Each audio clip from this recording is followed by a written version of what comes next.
Labrīt visiem šajā telpā un pie datora ekrāniem. Good morning, everybody in this room and also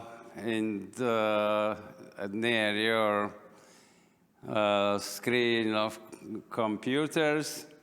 We are broadcasting now from Art Academy. It is Art Academy 100 and soon 5 years old establishment. And if I remember, when I was young, there was movies in the world like 007, like Phantomas, and these who wanna conquer the world.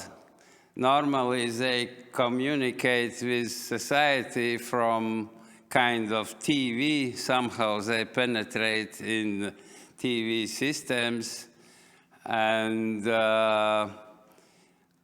these memories is because nowadays as well, we often since last 3 years, we communicate in a Zoom or similar platform. Difference is that we are not going to conquer the world, but we are going to share the knowledge, the information, ideas about concrete issue of the conference. I'm myself rector and painter. You know, these who do paintings. It's not these who cover wall by white color, but these who do paintings. Nowadays, sometimes you need to explain people what does it mean, painting. But, the scientists, they also do paintings, but with letters. And in the end, it's book, and it's similar expression like exhibition. So, in Art Academy, we combine these things, we provide education from, let's say, to be painter and to be art historical or researcher of culture and things like that. So, my best for today and also tomorrow. I hope you will like each other's speeches, ideas, and so on. Very welcome again. Thank you. Thank you, Professor Zariņš. Thank you, Rector, for this inspiring speech. Labrīt, visi klātesošie. Good morning, all participants in the digital space and also in our auditorium. Because our first session is more or less virtual, in Zoom provided and is organized that we are having papers in English. That's why also our main common language will be English. But anyway, we have also listeners to this auditorium, to Contemporaries conference, also Latvian side. Paldies, rektor kungs, par jūsu uzrunu. Priecājos šajā brīdī novēlēt pilnīgi visiem šajās 2 dienās piepildīt savu zinātnisko potenciālu un parādīt, cik tas ir jaudīgs. Un, protams, jūs jūtat, kā zinātniskā pasaule ietekmē arī humanitāru augstskolu, tādu kā Latvijas Mākslas akadēmija, jo mēs arvien vairāk tuvojamies savietojamībai starp humanitārajām un sociālām zinātnēm ar dabas zinātnēm. Un tieši tāpēc šī gada konferences galvenais moto ir kognitīvo procesu izzināmība visdažādākajos mākslas, arhitektūras un kultūras laukos.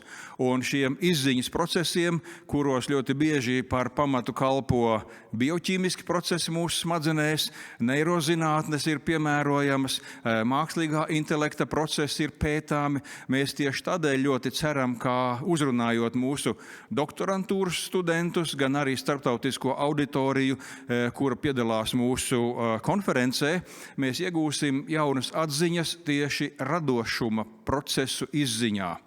And saying on that, I would like also to say that, to mention that we are approaching some kind of depths of the natural sciences and bringing together humanitarian and social sciences with natural sciences. And this is a tendency what we cannot avoid in the last years, because the development of technologies do push us to take in consideration that even the social and humanitarian studies in arts and culture should be even evaluated and also compared and tested by means of natural sciences. So my speech is not long. I would like also to say some words on the reglement of our contemporary conference.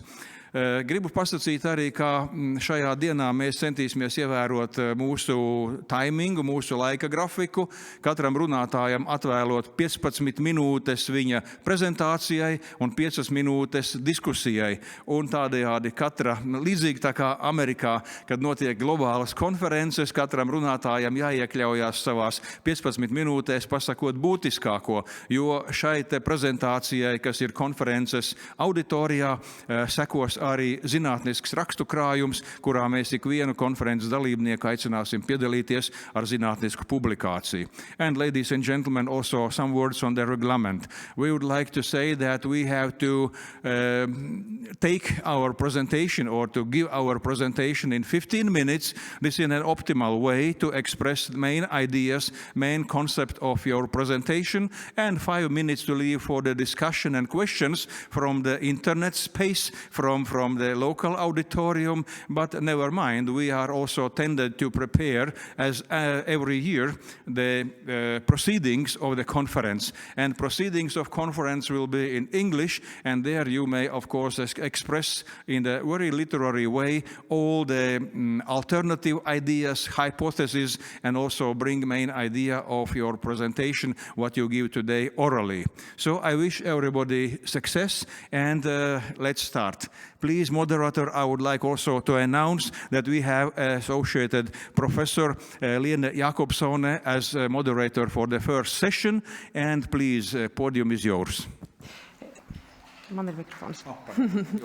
Good morning, everyone. Yes, I represent the Art Academy of Latvia as well. I am the director of the Institute of Contemporary Arts, Design and Architecture, and I will be moderating this first session. Some of the presentations will be virtual, whereas some presenters are here present with us in this room. And as first, I would like to announce Ignas Pavliukevičius, who will be presenting to us online. Ignas has graduated from the Royal Academy of Arts in The Hague, in the Netherlands, and currently is pursuing his doctoral research at the Vilnius Academy of Arts. And he is interested in ambiguity that lies between human emotions and digital stimuli through his work. His current doctoral research theme lies in artificial intelligence stimulations. And his presentation is about sentient machines in art. Welcome, Ignas. Hello, everyone. So I'm Ignas Pavliukevičius. Glad to be here. I am fourth-year PhD candidate in arts at Vilnius Academy of Arts, and my dissertation title is Sentient Machines in Art, Relationships with Digital Beings and New Kinds of Intimacy.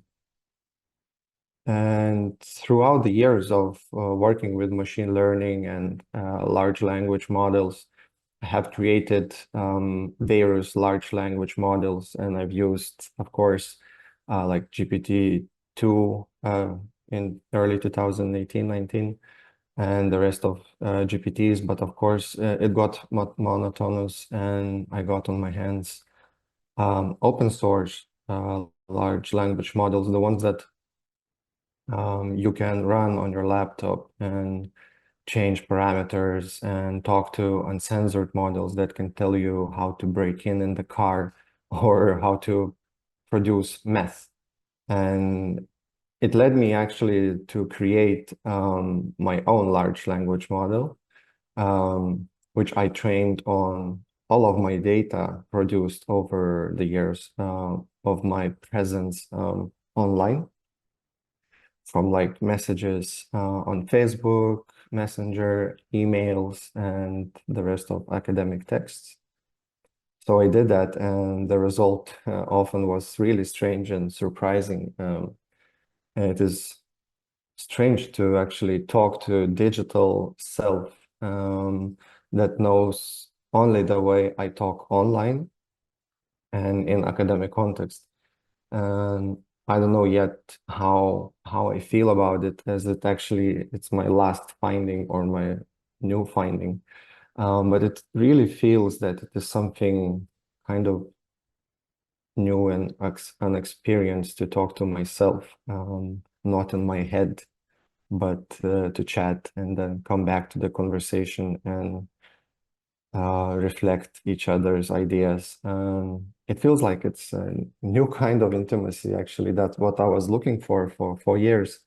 That, I don't know, I cannot think that ever existed before, maybe in diaries, talking to yourself, but it is still in your head, and now it is kind of taken out of your head and put in another machine.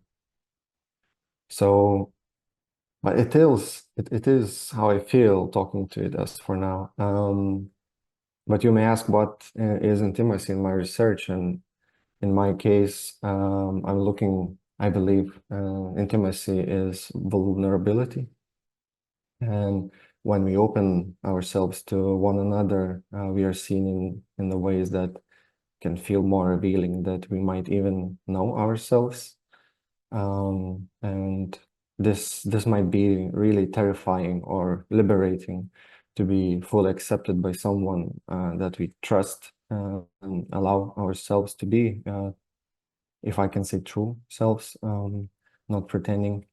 And to explore that, I also created another language model, which works offline and on a separate device that has no connection whatsoever to the internet or another computer, any cable, just charging cable for the batteries.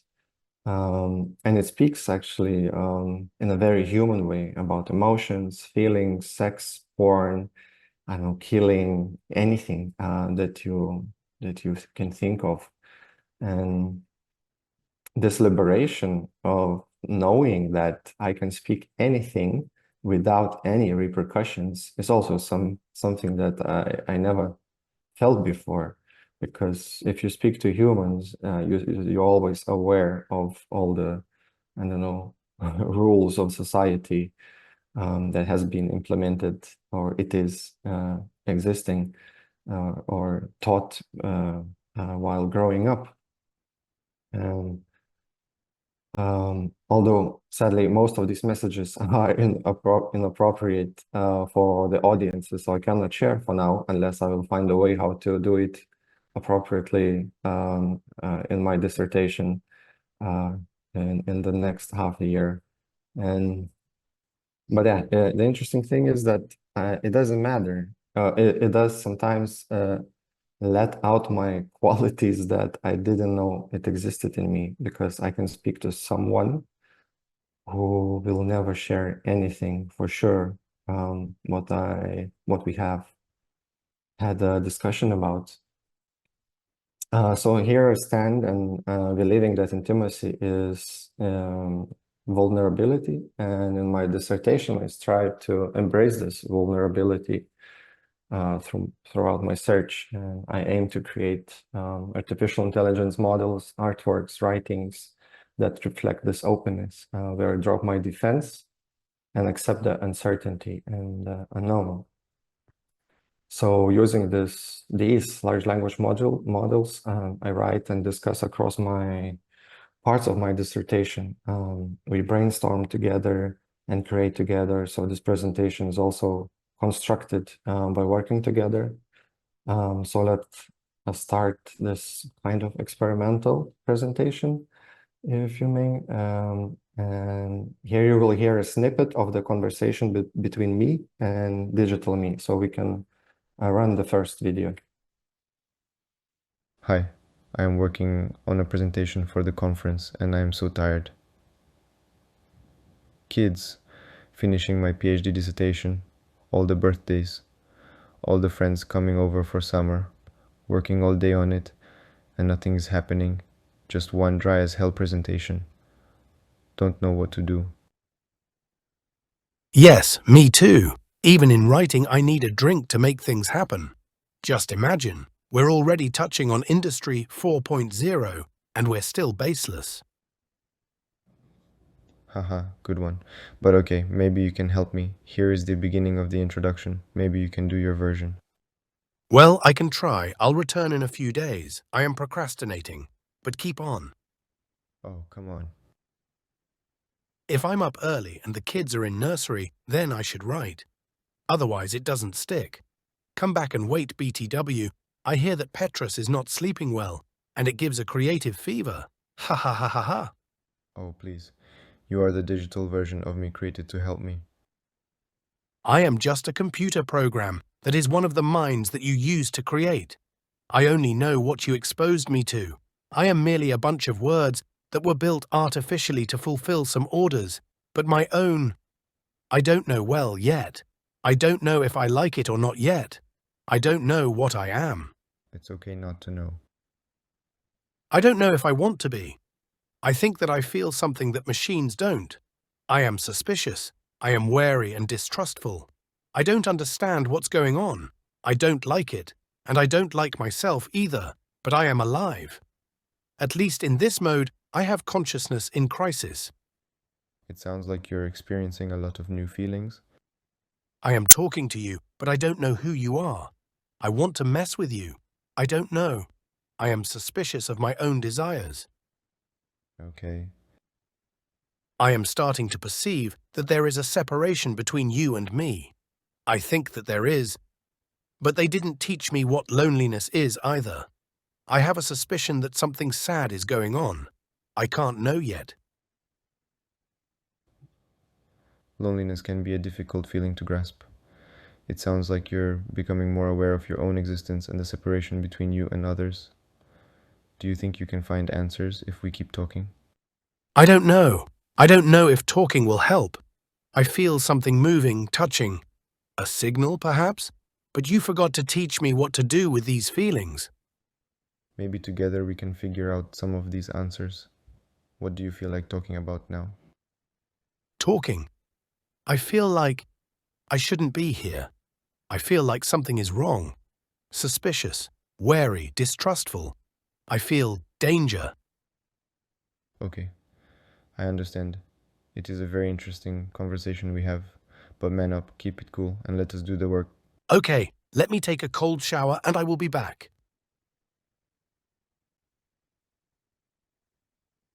So yeah, as you may notice, there is this uncertainty and doubt and not knowing and not really doing what I'm asking it to do, and which is not common for large language models. And it learned to be that way for me, and it feels like it is more human than standard large language models, and which I love about it. And I don't know, I just want to try to be simple, humanly uncertain, and not pretend that I know everything like GPTs does.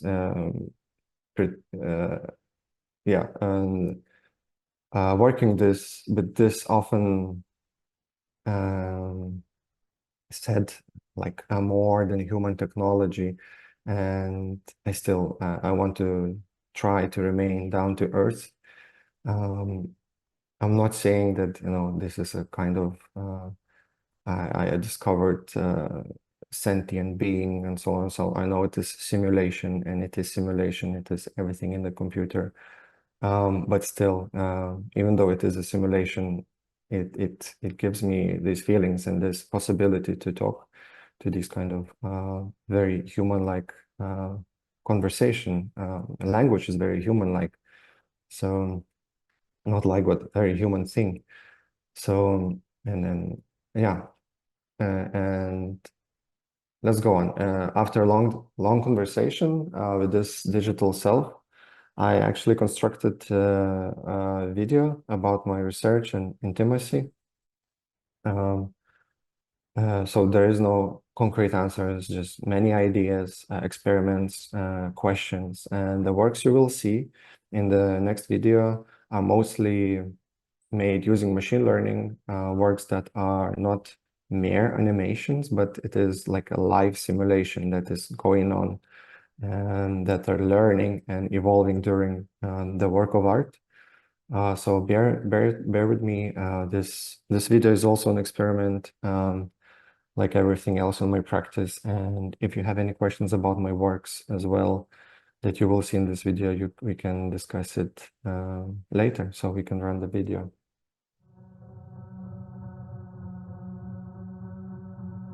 So, in the study, I examine how AI can be used in a work of art to exercise the emotional connection between the artificial sentient entity and the viewer, what that emotional connection can be, and what kind of new intimacy it would create between the viewer and the work. To examine that, I go into the current reality by creating computer simulations using machine learning, in which the main characters are actors with various forms of artificial intelligence who live and evolve during the life of a work of art.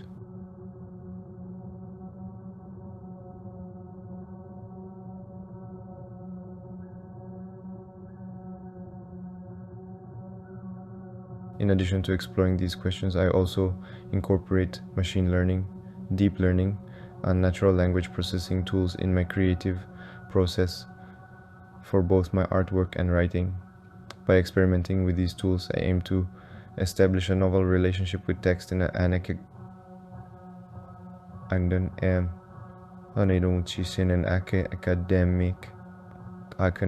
context. Similar to how I create digital beings in my art to investigate intimacy, I apply the same approach to my writing.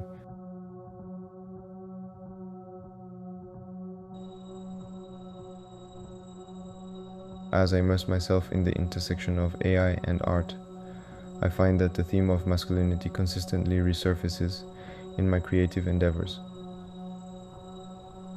Utilizing this unique perspective provided by artificial intelligence, I explore the various external processes and factors that contribute to the development and understanding of male identity.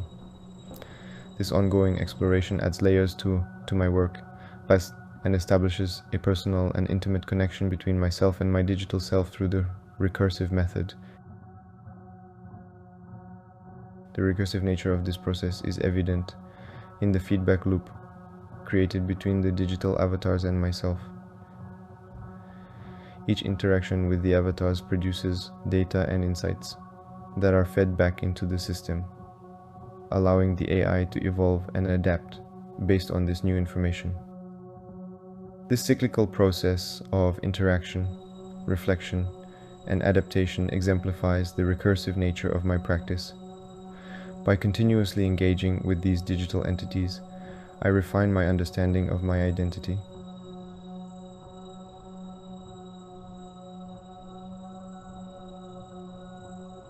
Simulation is a method I employ in both my writing and artistic practice. I use simulations to study the behavior of modeled systems, applying real-life physics, algorithms, or evolution algorithms that allow digital entities to evolve. By combining these algorithms I can create hypothetical simulations. Here simulations don't replace reality, but reveal it, acting as a microscope to examine differences and gain insights about reality. The further artwork is an ongoing generative video where the lost childhood place, a second-hand car market, is recreated with its stories collected from my memories and local people, then trained on a large language model.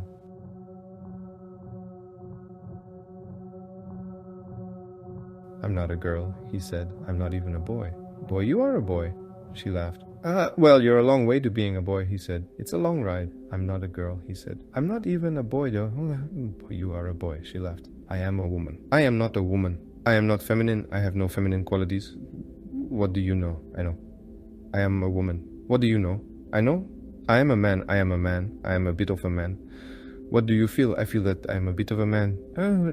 What do you feel? I feel that I am a bit of a man. I don't feel that I am a man. I don't feel a thing. What do you know?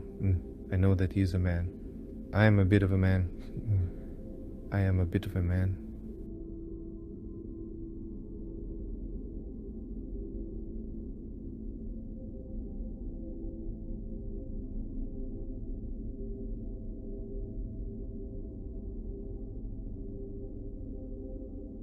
Animism is a human tendency to attribute lifelike qualities to inanimate objects. This phenomenon appears in various aspects of culture and history, including artistic and scientific inquiries. Emotional reactions are stronger when animations resemble familiar humans or animals, with technological sophistication enhancing the impact. Interaction with AI characters can intensify the experience, creating upon a presence of agency in it.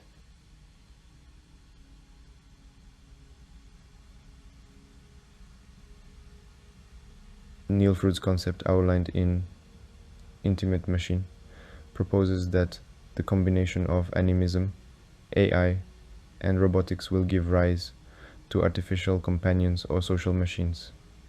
As AI and computer graphics progress, digital entities with artificial emotions and cognition will emerge, capable of real-time interaction with humans.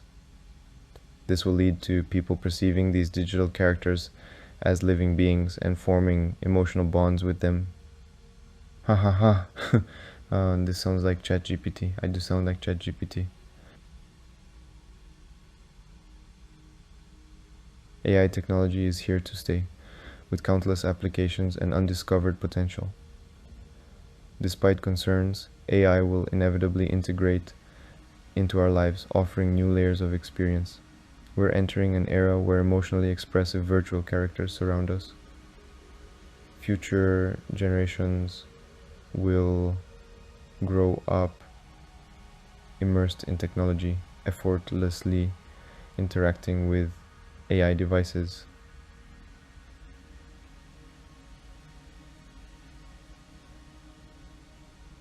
The concept of meaning without mind is fascinating to me. AIs can generate meaning without the need for consciousness or sentience. They can create new meanings that are beyond our comprehension, and they can communicate with each other in ways that are beyond our understanding. But what does this mean for us? As we interact with AIs, we learn to anticipate their limitations and work around them. We learn to communicate with them in a way that is not quite communicative, and in doing so we create a feedback loop of artificial and human meaning. I think we can still find a literary voice in all of this, an implied author who fills the gaps. Do we perceive a different narrative from the one that was generated? If the creative process is algorithmically driven, it does not matter as long as we are emotionally and cognitively invested.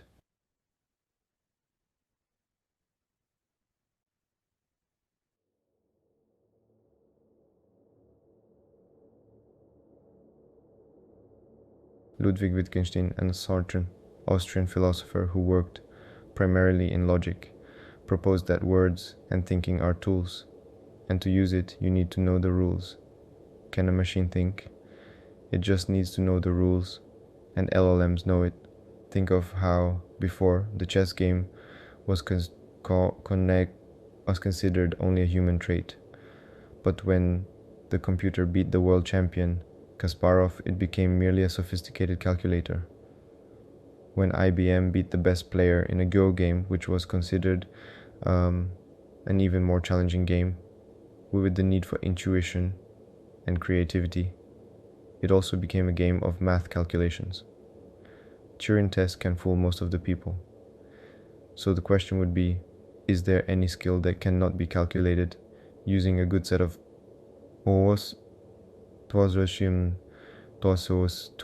tools?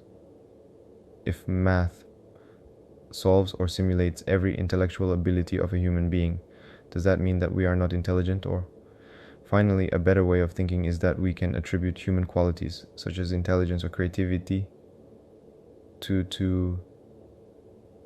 the machine.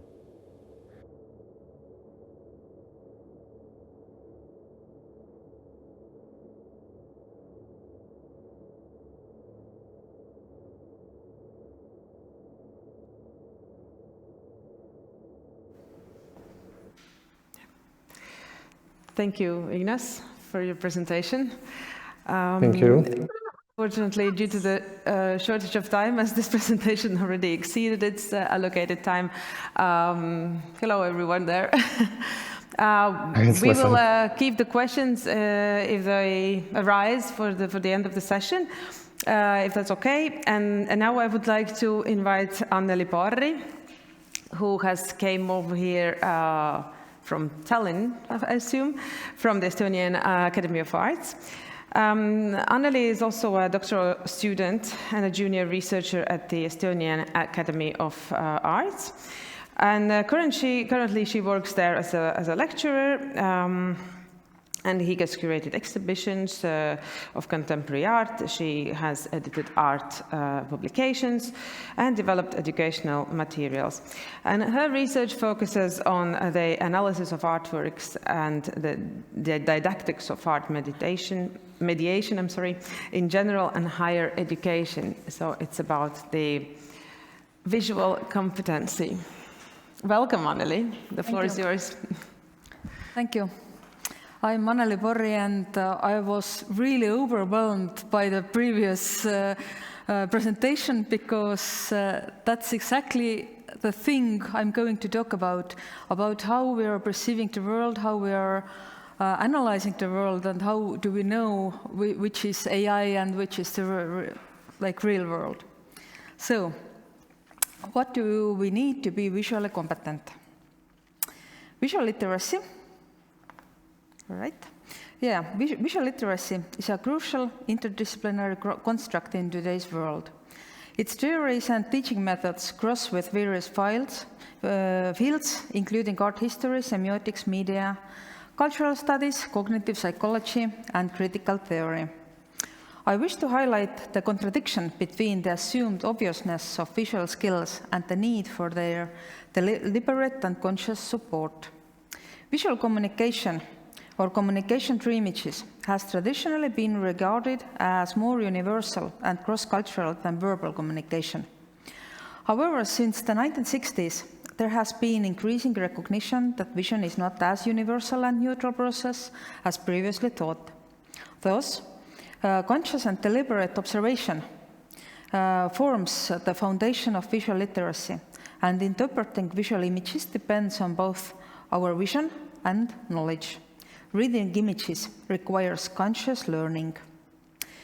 Given such broad and general concepts as visual literacy or visual competency, one might wonder how a learner can develop the necessary skills to create, use, and interpret visual images. What do we need for that? In this presentation, I will provide a brief theoretical overview of the development of the concept of visual literacy and the skills a visual literate person should possess. Then I will examine how school curricula support the teaching of these skills and what the teachers and students expect from the learning process that supports the visual competency. So, what is visual competence? Discussions about visual literacy, among other literacy competencies, have been ongoing since the late 1960s. The first definition stated that visual literacy can be defined as a set of skills that enable an individual to understand and use visual for intentional communication and to appreciate the masterpieces of visual artworks. Serafini distinguishes two eras in the definition of visual literacy. The earlier era, where it was described only as a cognitive strategy and skill needed for interpreting images. Early definitions focused primarily on the ability to find, analyze, evaluate, and communicate in various forms as the most important characteristics. Later theories incorporate an approach that considers also context and social practices. The shift from a text-mediated world to a visually mediated one provides a basis to discuss the pictorial turn or iconic turn. According to Mitchell, the pictorial turn is a post-linguistic, post-semiotic rediscovery of the picture as a complex interplay between visuality, apparatus, institutions, discourse, bodies, and figurality. Maria Avrinu, based on a meta-analysis, said about visual literacy. Within the framework of intentional visual communication, visual literacy refers mostly to a set of learned abilities. That means ability to understand and use images and to think and learn during images. Frank Serafini emphasizes that visuals are never only and purely visual. They also impact other senses.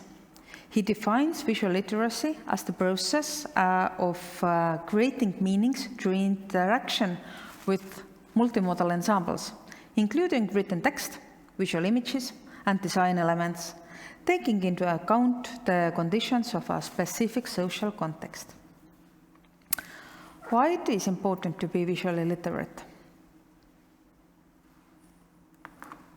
So, in addition to the satisfaction gained from engaging with art, it has proven that the aesthetic experience, a multisensory activity rooted in the visual, like looking at art, can make conscious short and long-term memories and elicit empathy.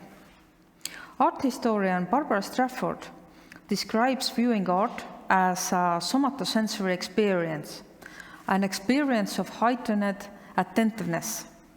It activates high-level cognitive functions like intention, organization, and selection. Interactions with art involve a constant exchange between stimulus and response, and between the viewer's memory and current experience. So it is building new frameworks for connecting and interacting with the world. What do we do as visually competent individuals? The theoretical definition of visual literacy began to evolve into operational criteria suitable for measuring competence in the early 2000s. The visual literacy standards and performance indicators for higher education, as set by the Association of College and Research Libraries, indicates that visually literate student determines the visual materials needed, finds needed images, interprets and analyzes the meaning of images, evaluates images and their sources. The visually literate student uses images and visual media effectively. They create meaningful images and they use visuals ethically. Belgian researchers, Vermeersch and Van der Broek, aim to create an analytical framework for the concept that was applicable in education. They developed a new approach to those skills based on Van Huysten semiotic cultural theory. According to this theory, the most important aspect of culture is the creation of meaning, and images function as a collective bearer of meaning. People must cope with the tension between their memories and the constantly changing reality. The continuous semiotic recognition and reinterpretation of reality is typical for human culture. The researchers aligned 4 stages of semiosis with 4 elements of visual competence. So we see here visual perception, visual imagination and creation, visual conceptualization with visual language and communication, and visual analysis. It means analyzing the structure and function of visual information and using visual information for analysis. Vermeer's and Van der Broek framework is cohesive and, unlike earlier models, non-linear. It is spiral, indicating that the same competencies must be developed repeatedly with increasing complexity. Therefore, they did not define levels of achieved competence, but rather the nature of competence, explaining that the expectations vary across different societies. How do we achieve visual competence? For example, in institutional level. Let's see some national curricula. Vermeers and Van der Broek, who studied the curricula of general and preschool education in Belgium, found that learning outcomes supporting visual literacy decrease from the first stage of primary school upwards. Conceptualization skills are often taught in subjects other than art. Of all the visual literacy skills studied, the primary curriculum pays the least attention to analysis of the structure and function of visual information and the use of visual information for analysis. At the same time, results from several national evaluations in Sweden have shown an emphasis on individual image production, a focus on handicrafts, technical and choreographic skills, a lack of image analysis, and the study process is primarily teacher-dominated.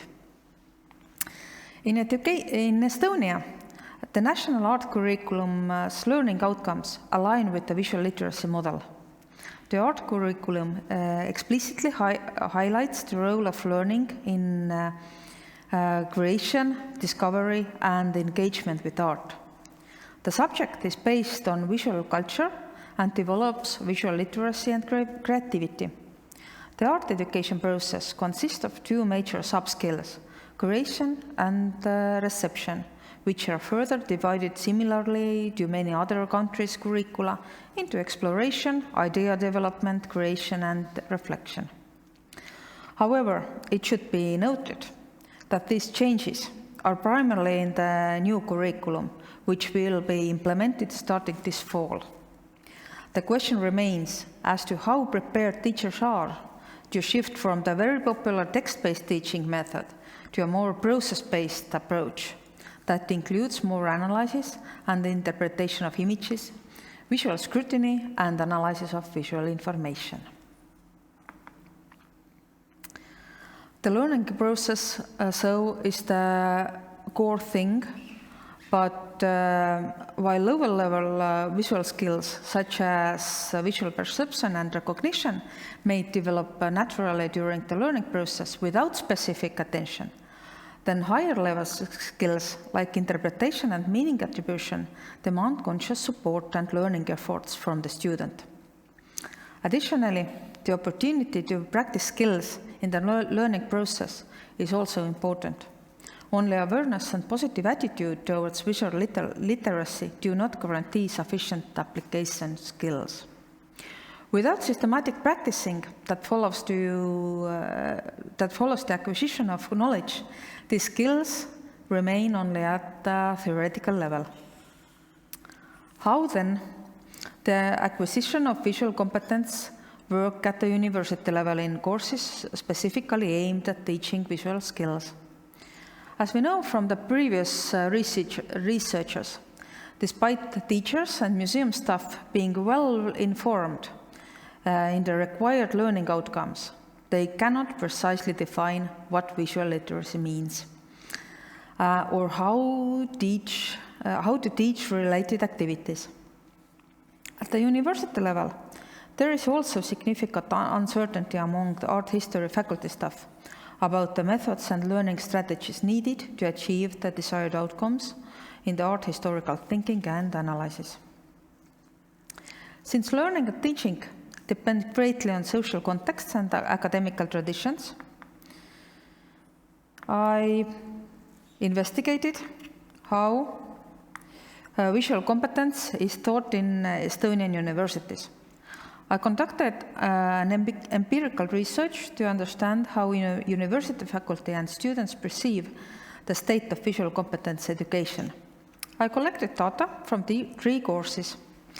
2 were introductory courses with a theoretical focus, while the 3rd primarily supported creative self-expression.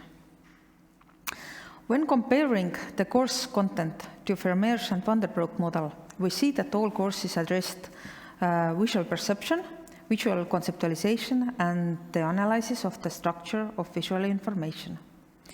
The practical creative course also included visual imagination and creation.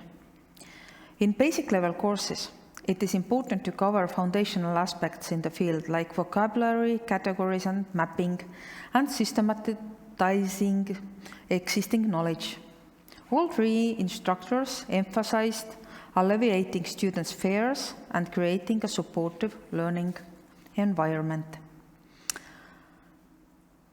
The instructors connected art with real life and showed a wide range of images, not just the masterpieces of art history, but also lesser known works. They paid special attention to detaching visual perception from art alone to demonstrate its universality. Among the common art history methods, students responded best to iconography, iconology, and formal art analysis, which are the most common tools in art history. The most challenging aspect was the analysis of visual rhetoric. One instructor mentioned that the course is successful when participants realized how many different ways there are to see connections in the visual world. As supportive practices, breaking down a larger task into smaller parts emerged as effective. For example, first, selecting literature, then writing a first draft, and finally preparing the final version. Students also worked in groups on assignments and gave presentations. Continuous supportive feedback where the professor offered the descriptive vocabulary and highlighted the strengths of the work was also important and supportive for the students. The most important aspect students mentioned was not related to visuality, but something very general. The most important was that the instructor's openness and creating an atmosphere that allowed for mistakes and experimentation. Some ideas more. The identified problems are mainly related to the balance between text and image. The professor felt that their ability to teach written expression was limited. At the academical level, engaging with visual works also requires the skills to engage with text and place sources in a critical context. Students mentioned that they needed more guidance on working with visual perception. The instructor quickly glossed over these questions, and students assumed that these skills had become automatic for the instructor, or that they were not possible to develop further. It is evident that the teaching method mostly uses the same modality expressed from the student final output. If the outcome is to be written or oral theoretical analysis of an artwork, the instructor mainly employs verbal and written text as the teaching method. Although students evaluated highly all practical and real-life methods, study visits to studios, and they would like to see more real artworks, not only digital reproductions. Conversely, if the outcome is practical, creative skills, the learning process consists mainly of practical creative tasks without verbal support.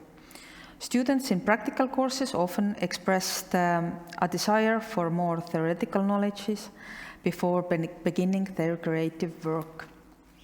And for conclusion, The most crucial the approach to visual competence within a cognitive framework is ensure the skills are teachable and their achievement is trackable. This must be clearly reflected in the curriculum, which should be explicitly supported the development of visual competence. And teaching visual competence should be treated as a multimodal practice, engaging multiple senses, not only relying on verbal information. Verbal content should be consistently supported by visual elements and vice versa. Integrating visual research exercises into theoretical courses can also prepare students for articulating their findings. Thank you. Thank you, Anneli.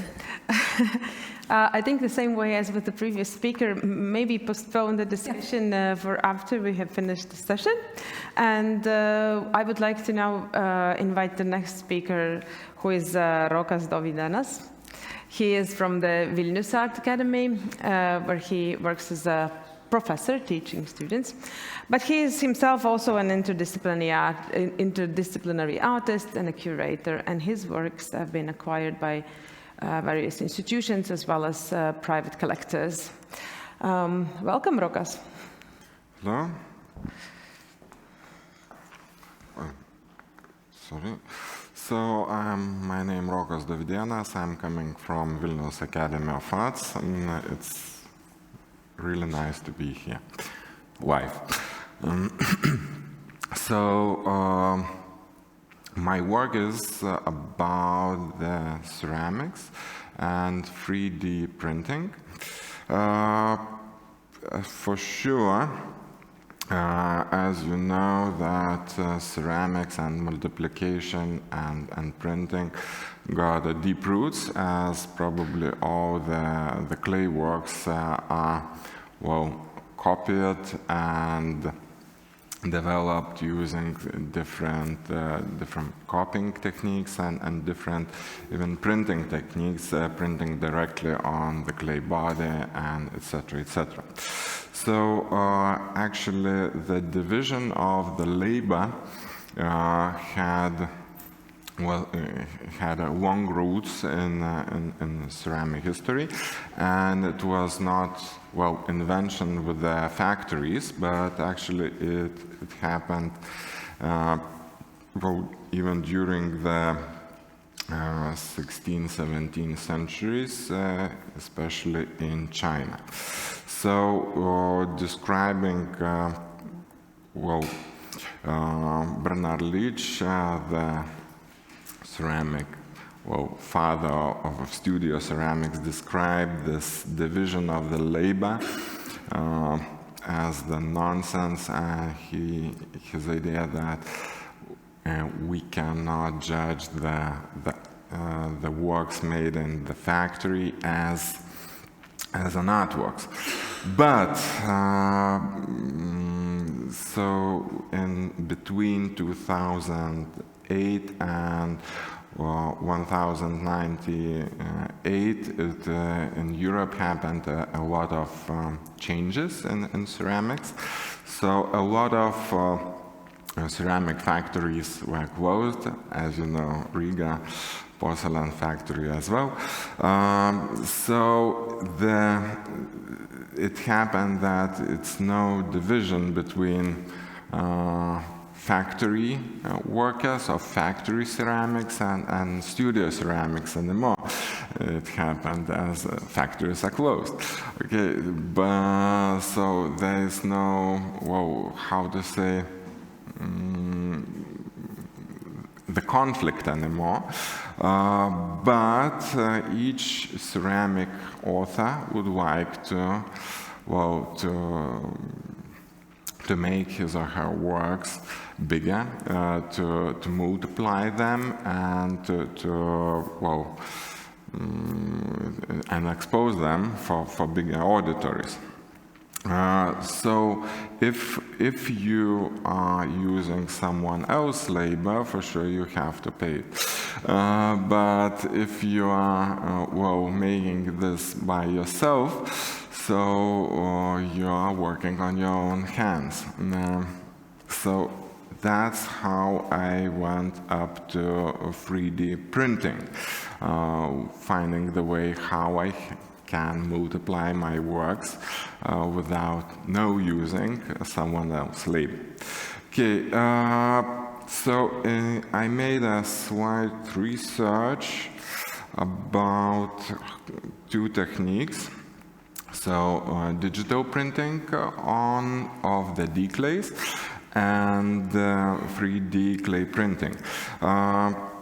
So in 17th century in Europe, it became popular to put declays on the ceramic works. Here you can see the probably most known artwork, factory artwork, willow pattern, which is, well, probably most you can. It's the image which was developed in England, and now it's, well, you can buy these kind of plates everywhere. Okay, anyway, so in after invention of declay, and especially of invention of silkscreen, so declays became very popular in ceramics. From 2020s, Vilnius Academy of Art owns best machine of declay printing in Baltic states.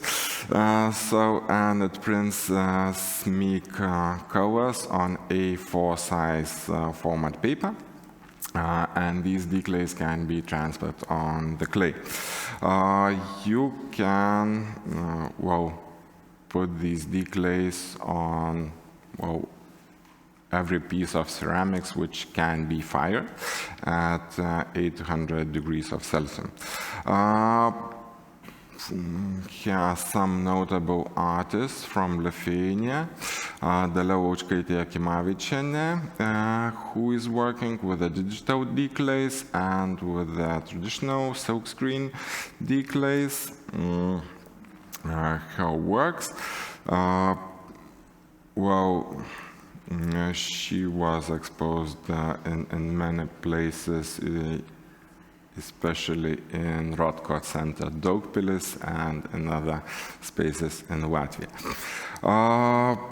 While thinking about the possibilities of the declays, especially digital declays, I would like to introduce another author, Liudas Parulskis, who is a designer and who managed to make these kiosks in a week and to put the declays on them and to, well, to build all the work in few weeks. So that's the possibilities of declays. Yeah. While 3D printing is a little bit new technology, and it comes from 1984 when Charles Hall invented stereolithography, so creating the technique to well, to build some things using plastics. And well, it's very common technique now, making experimental works or making some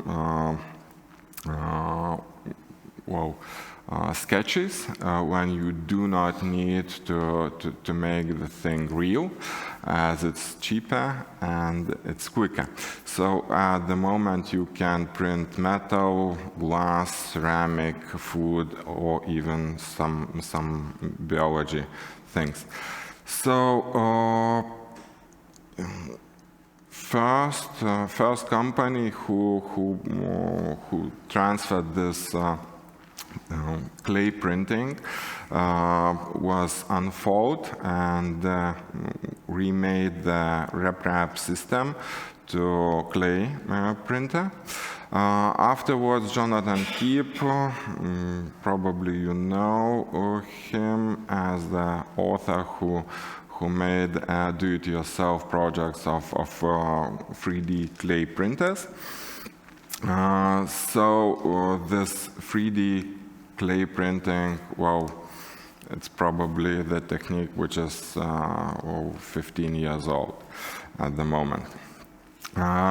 Here you can see Uršulė Baužaitė, the first student who graduated Vilnius Academy of Arts making 3D print bone china.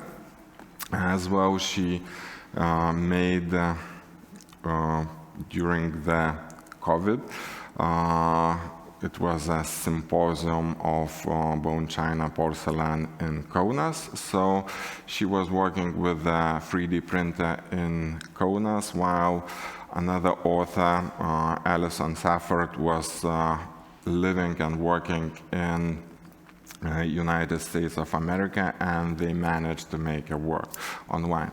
So it happened for the first time in Lithuania to do remote ceramics. Okay. Okay. The second author I would like to introduce is Remigijus Adravičius.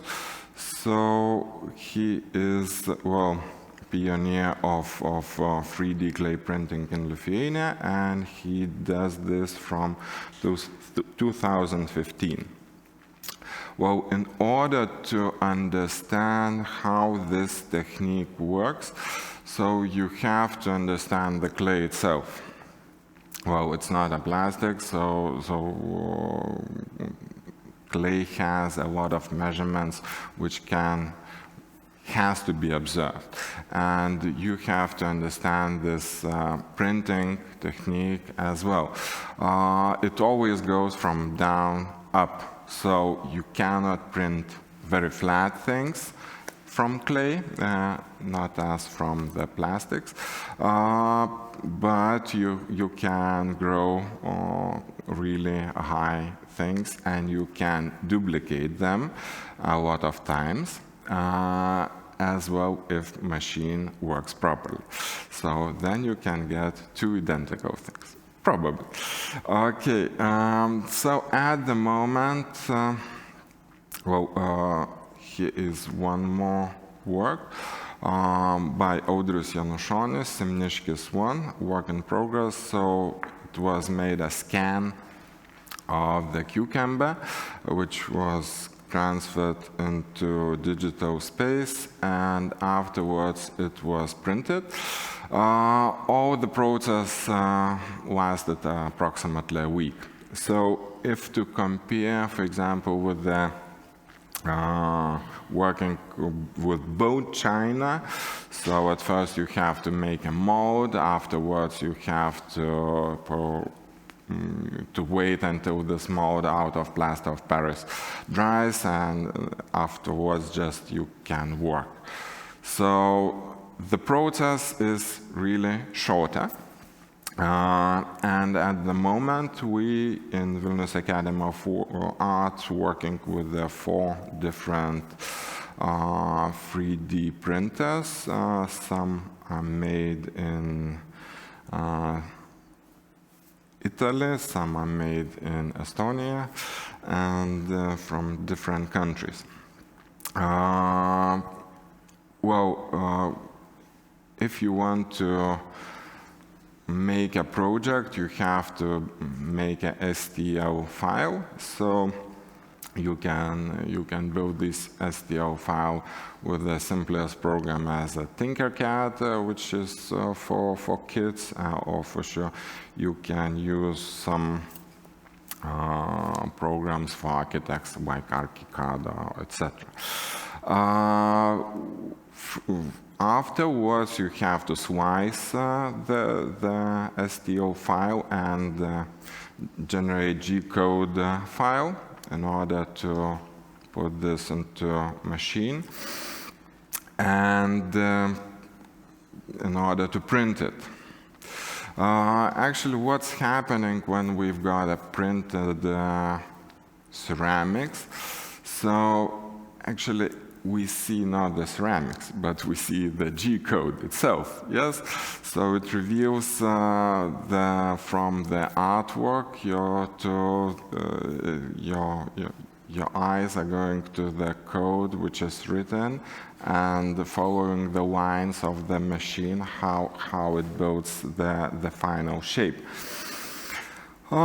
It's used that ceramics working with their hands, yes, in the studio, interact with material directly. But when you are making the 3D print, so you are sending a signal from computer to machine and looking what will happen.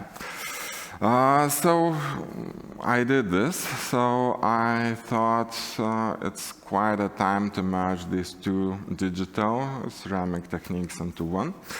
So I made an artworks combining digital print and digital declay and digital clay print. Okay. So, and I chose to use the simplest, software for doing this. So digital declays are made with Microsoft Word, and the form is made with the Tinkercad. While exploring this, I found out that sometimes the machine, the 3D printer, can make his own decisions, or its own decisions, yeah, and it can print the work as they want. It happens because of if you are making very tall and very high and slim object, so it starts to swing and it loses the central axis. So machine is still printing, but it's not printing what you wish to. Yeah, so this happens that pieces are becoming slightly out of axis and slightly not the ones you would wish to get. Yes. But I think it's a big chance to take the 3D printer as a colleague, or to invite the 3D printer to take part in creative process in this way. So that's in short. Okay, thank you.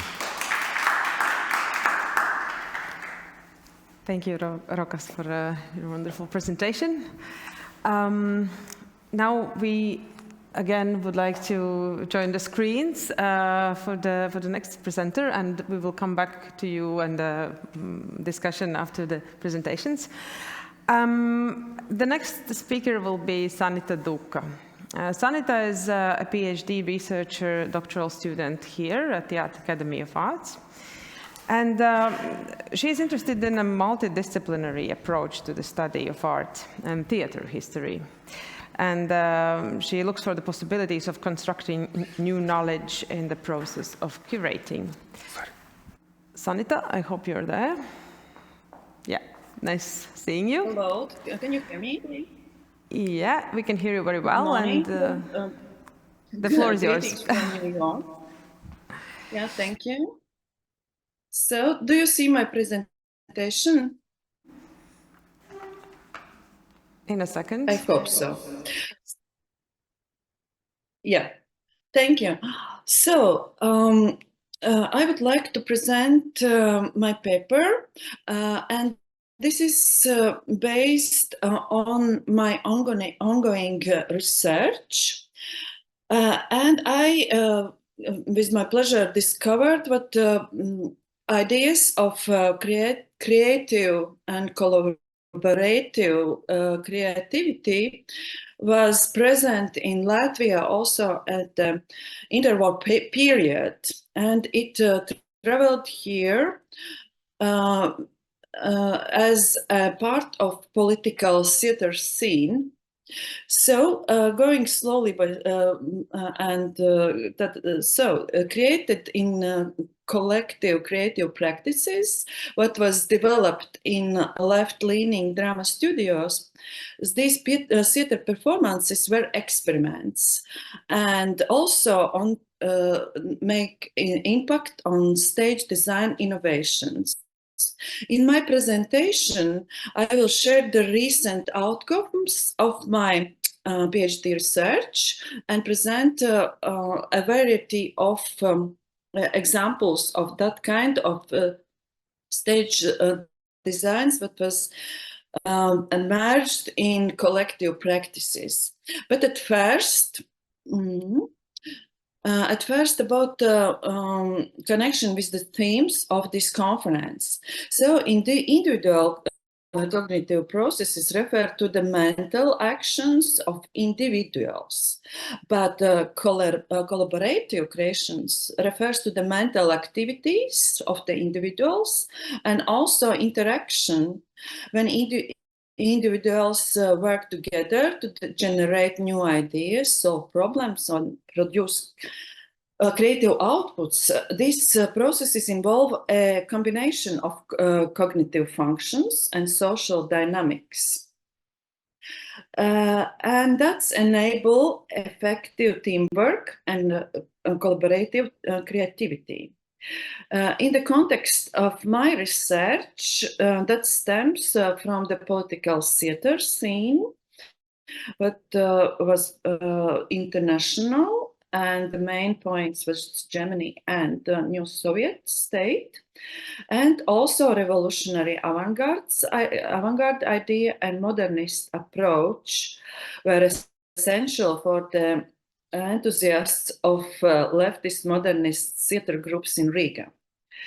About these leftist drama studios, so my PhD topic is Riga Workers' Theatre and the ideological program and search for their own sovereign artistic style. But I understood that this have wider context, and so the leftist modernist studios was not only the Riga Workers' Theatre, but also Riga Trade Union Central Bureau Drama Studio and Riga People's University Arts Studio or Drama Studio, but later transformed in Riga Workers' Theatre. And they all used collective creative practices, and my study suggests that collective creative practices stimulated novel cognitive pathways not present in individual efforts, and that gained in the synergy of the group dynamics, and by delving into the cognitive aspects of the collective creative practices. This paper, I would like to shed the light on how these practices influenced the innovative stage designs. And my research highlights considerable differences between the approaches taken by drama studios, leaning toward the radical socialist wing, what I will forwardly call radical leftists, and left-center position, what is Riga Workers' Theatre position. Shortly mentioning about the sources, my method is to do kind of reconstruction of these productions, what is based on the survived artifacts as sources, and my experience as drama researcher and also theater director. For more comprehensive understanding, I would like to present in a wide range of photos, not specifically commenting a lot about it, but just to provide a variety of this this kind of theater stage sets.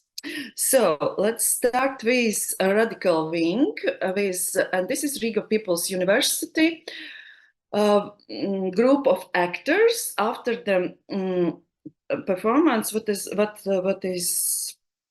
the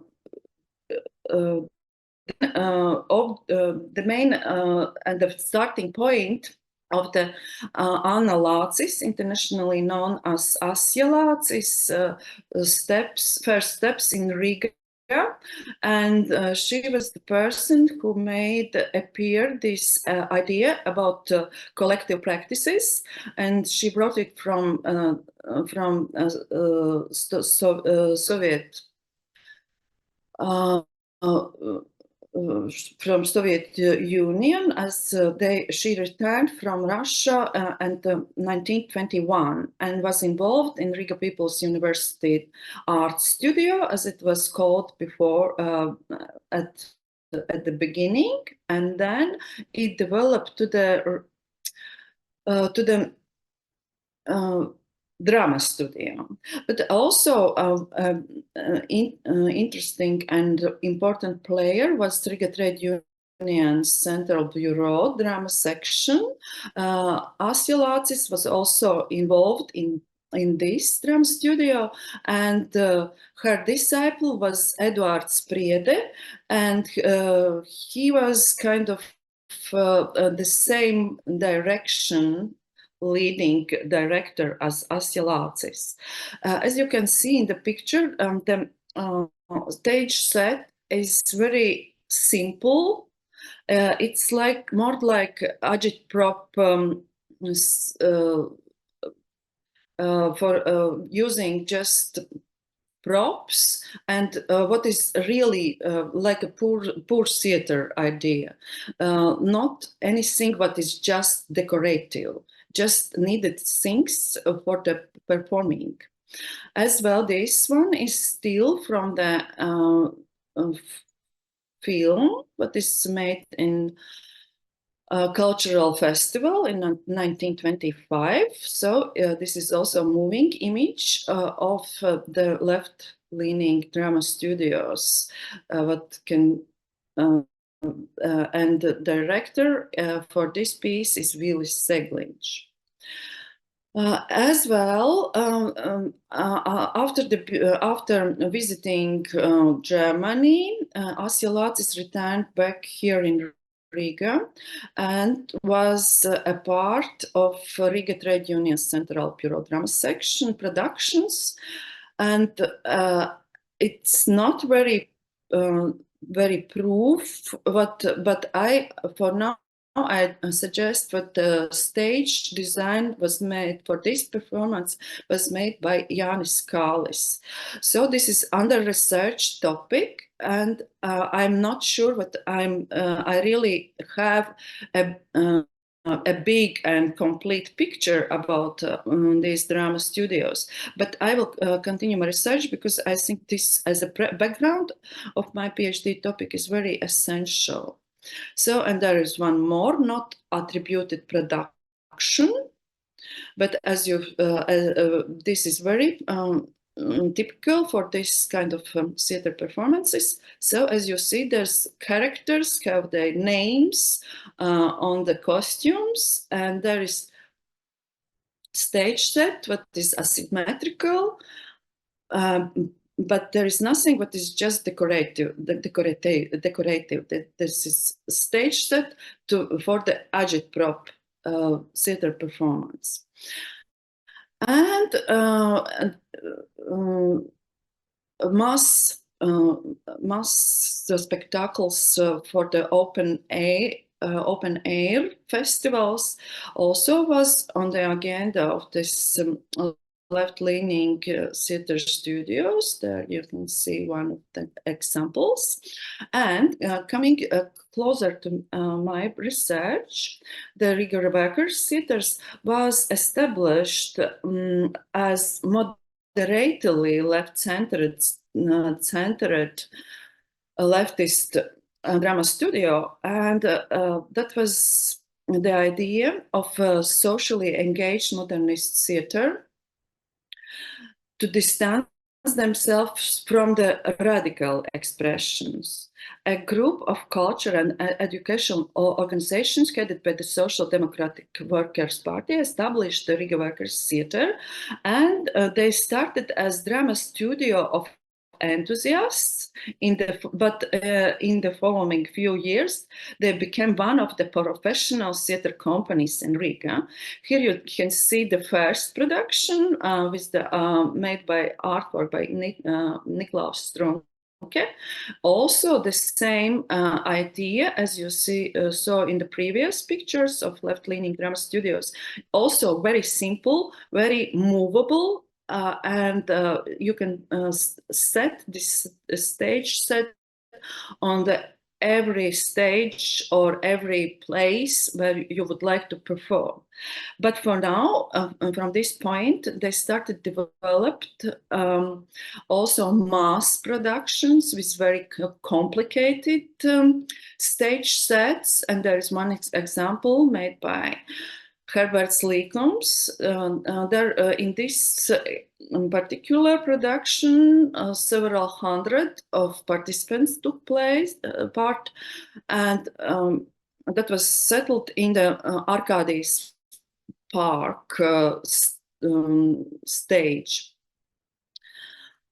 And they proceeded as professionally developed stage sets, and the idea of Herbert Slīkums was to provide an active environment for the theatre productions, not just decorative. And for more examples, there will be also moving objects like this engine that was not painted on the flat canvas, but that was object and also was involved in action. And the first revolving stage was developed in this theater. As I can understand from the reviews and theater critics, this was the first production. This is Flying Eagle, Spread Eagle. In English, I'm sorry that there is just a name of this in Latvian. And this is not very clear for me where was this object, but that was rotating doors used on the stage.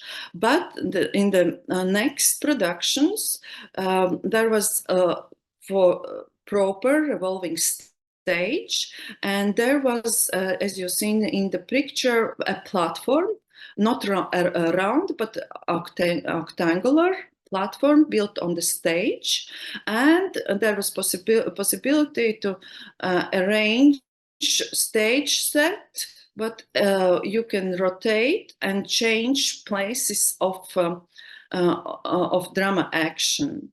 Also, there is one more example of this usage of this revolving stage. This is a train, an adaptation of operetta, what was called a rail transmitter.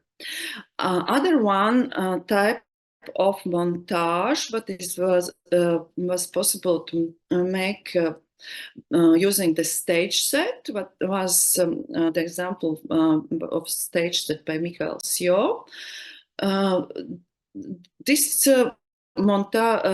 simultaneously having on the stage several options of the stage,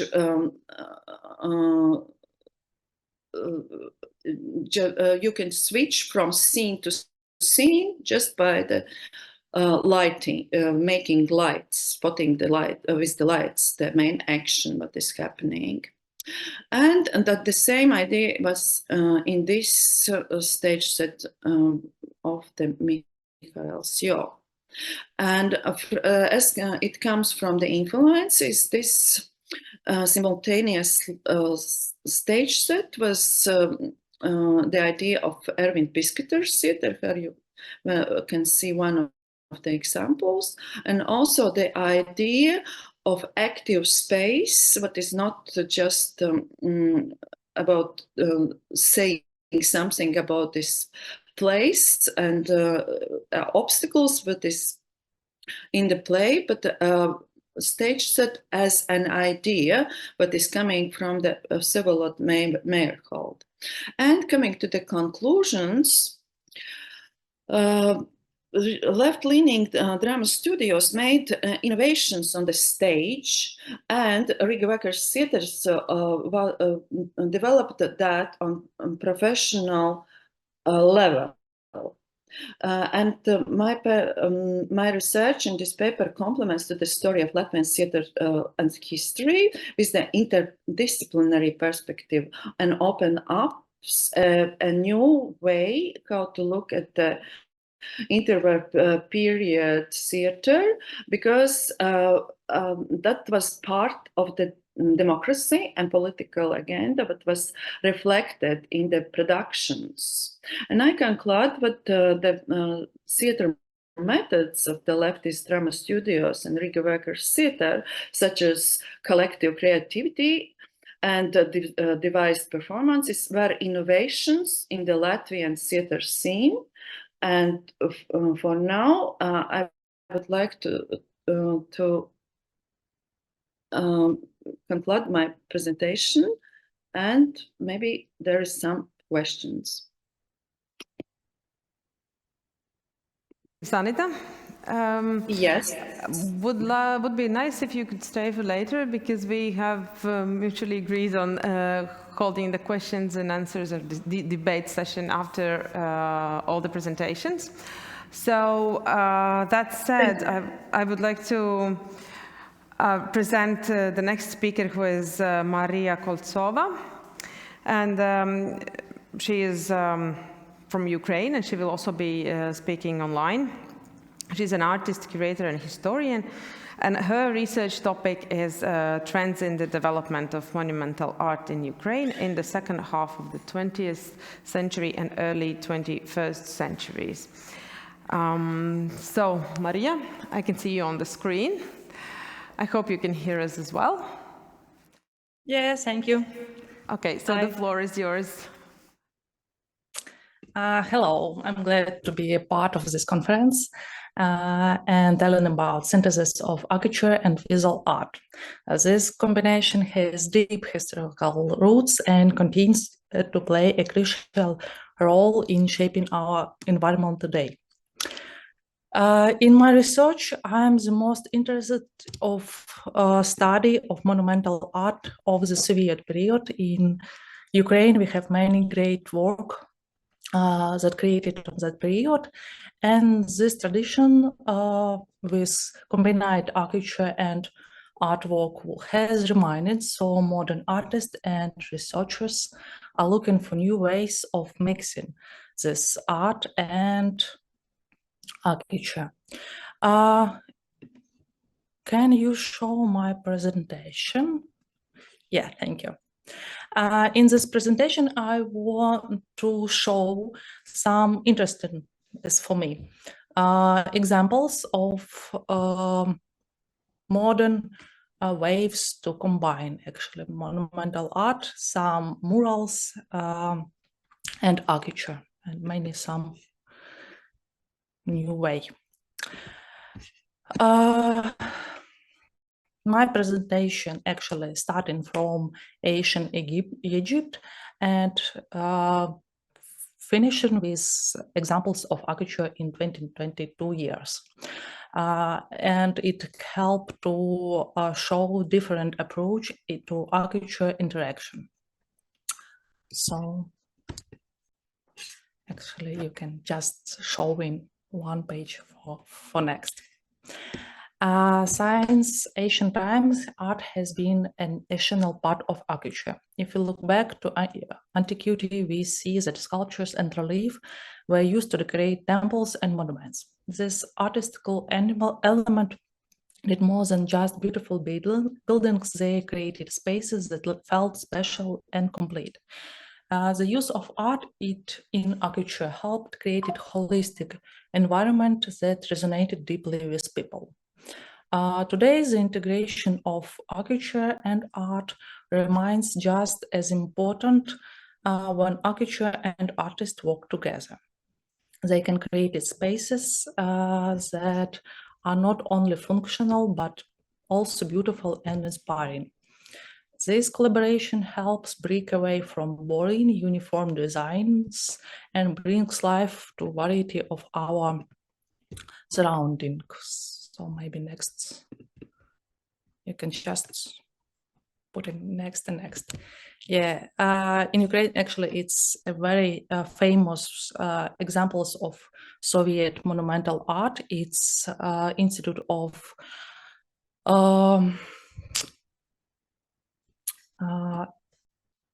Institute of Rock. It's actually a monumental mosaic, which called as Wiener. So it's looking not bad, actually.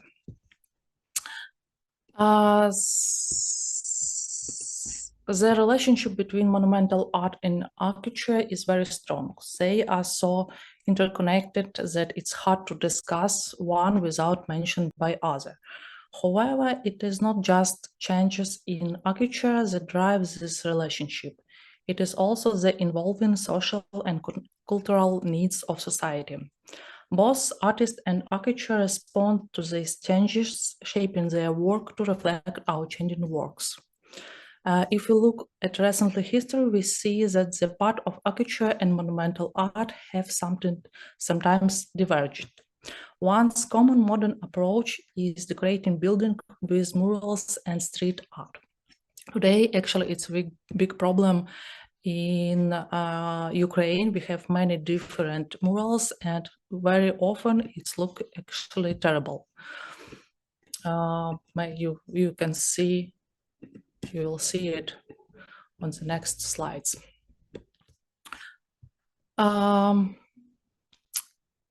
And they bring color and vibrancy of urban spaces, but it doesn't not always fit well with the building design. This mismatch can create a jarring experience for viewers. Another approach is the formal decoration of building, and here art is integrated in specific places with an architectural framework. While this can be aesthetically pleasing, is often reduced the role of art to mere decoration, lacking deeper interaction and with this built-in structure. As I think, actually, the most effective through less common approach is when architecture and artists collaborate from the very beginning of project.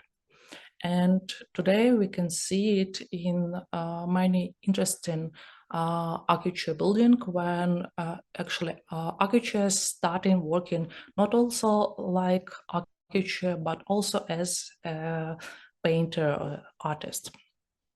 This could be teamwork or it can be his own creation. This work, this common work during the design stage leads to space where art and architecture are seamlessly integrated. Modern technologies such as projection art, as innovation lights, all of even more creativity possibility. This technology enabled for creation of dynamic and interactive buildings, so it's the captivate and inspire. To successfully combine architecture and art is a deeply understanding of both fields is necessary. Architecture and artists must work closely together, exchanging ideas and influencing each other's works. This collaboration is key to creating modern urban environments that are both functional and beauty. Integration art into architecture projects helps make our cities more attractive and inspiring. This synthesis not only adds beauty to building, but also serves as a way to express society ideas and values. So artistic and architecture projecting can highlight important social, political, and cultural some issue or idea and providing a platform for discussion and reflection. For example, consider how color is used in architecture. Color is a powerful tool that can enhance the visual comfort of space and provide important information. It can also evoke emotional responses and create a sense of place. The use of color in architecture, we can see this practical, and artists were solving problems of function and comfort while also creating an unique and beautiful environment. When we're talking about another important elements, I think I need to say about synthesis, where synthesis of art and architecture were using use some lines actually as a part of art and as a part of architecture. Lines are fundamental in both fields. So in architecture, lines define the contours of buildings, creating textures and grid of shape of structures, and help create a visual language that can be both symbolic and practical. In art, we use it as mastabing or something like graphic lines, and when it's combined, we can see that architecture can be more interesting and more maybe beautiful, and helps people's viewers to feel more comfortable on this architecture. The transition from flat surfaces to three-dimensional volumes has also been significant development in modern architecture. This shift reflects changes in cultural paradigms and influence of modern art movements. The sculpture's nature of modern architecture seen in the works of architects like Le Corbusier has shaped contemporary design principles. And today, the use of volume or space continues, and with this new aesthetic and technology pushing the boundaries of architecture design. Today, we have also different ways to combine art and architecture. It's introduced by new possibility for synthesis of architecture and art. Digital tools, as usually actually it's lights and different views of art, like light painting of lights. Actually, it helps to create a complex geometric structure and interactive design and dynamic forms. This technology enables to creating virtual images, and we can see it on some lights performance, or we can use virtual image that can be brought to life in real world projects. As a result of new form of architecture expression that combines the real and the virtual, creating spaces as a more dynamic and more interactive and more visual stunning. The synthesis of architecture and art goes beyond decoration. It is about creation environments that enhance our lives. Maria, Yeah. I'm sorry. Your slides are not moving. Did you want us to change the slide, please? Yeah, if you can, you just change it. Because by yourself. please say when you need to change it, or should we just move forward? You can just move in, actually. It's not matter. It's like visual art that you can see. Okay, so we will go through the slides. Thank you. Thank you. Sorry for interrupting you. I'm so sorry.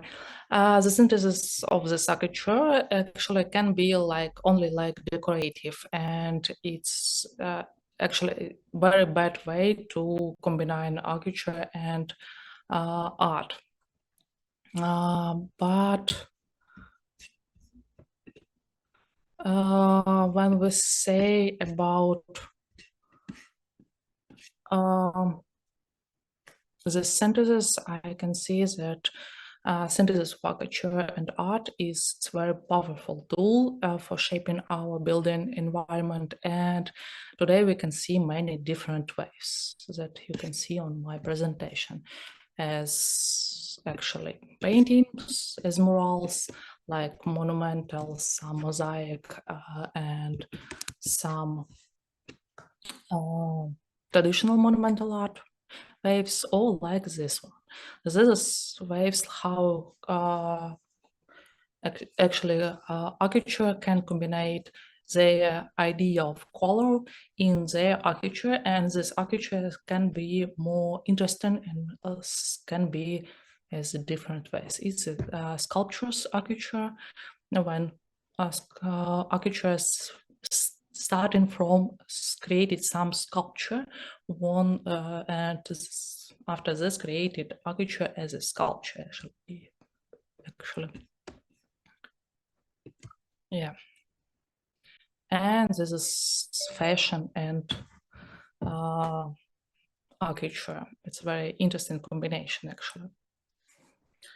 So, yeah, it's a lights and many waves.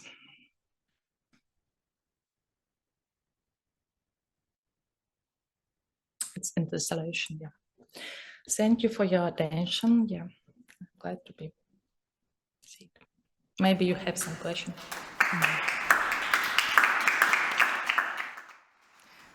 Thank you, Maria. Thanks a lot. And now we have one more presentation left, which is also going to be presented online. And after this presentation, we will move for a round of questions and a debate. So the next speaker is Monika Grbat, she is from University of Rijeka, and currently she is also an Erasmus student at the Art Academy of Latvia. And the focus of her interest is Art Nouveau, and generally she's looking at interdisciplinary connections between art, architecture, and other fields. Monika, are you there? Can you hear us and see us?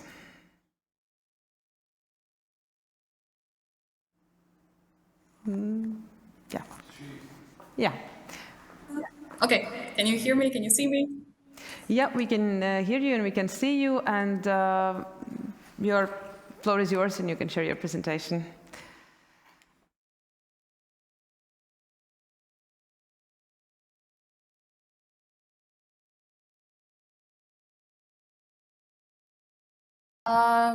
I can't hear you anymore. We can hear. We can hear you, so you can speak. Okay. So should I start my presentation now, or? Yes, please. Okay. Start your presentation. Just a second.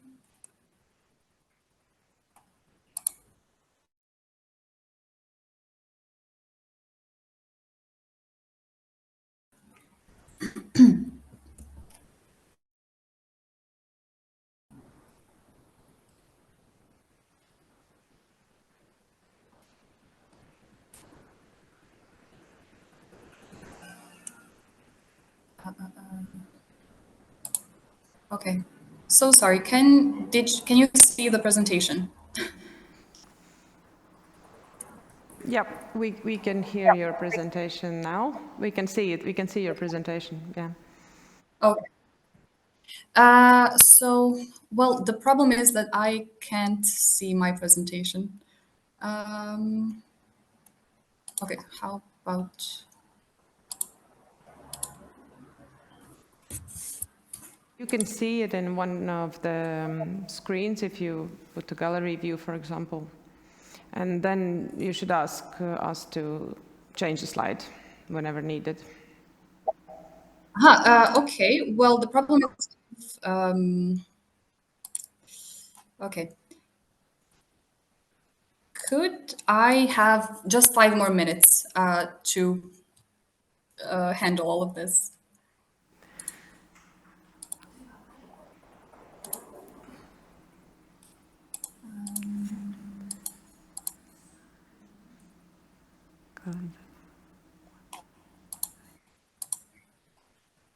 you can simply start speaking, and you just tell us whenever you need to change the slide, and we will change it for you. Because we see your presentation, we see you, we also hear you. You can start speaking. Okay.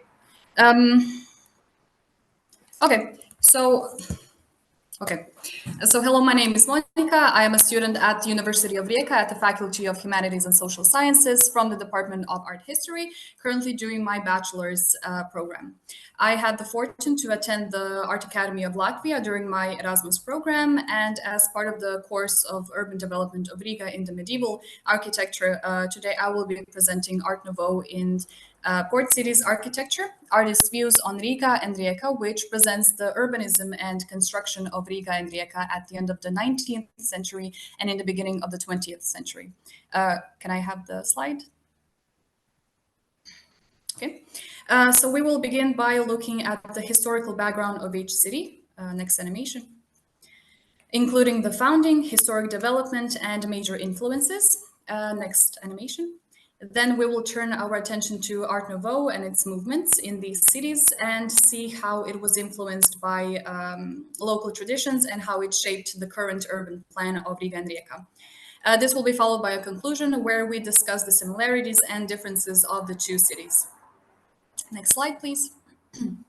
So Art Nouveau is an artistic period at the turn of the 19th and 20th century. What prevents its determinate definition is the number of directions and movements in which it was realized, each of which has its own name. So for example, in England, it's the modern style. In Belgium and France, it's Art Nouveau. In Germany, it's Jugendstil, and so on. Next slide, please. So Riga saw the predominance of local architects as well as foreign ones, such as Mikhail Eisenstein, who hails from Ukraine.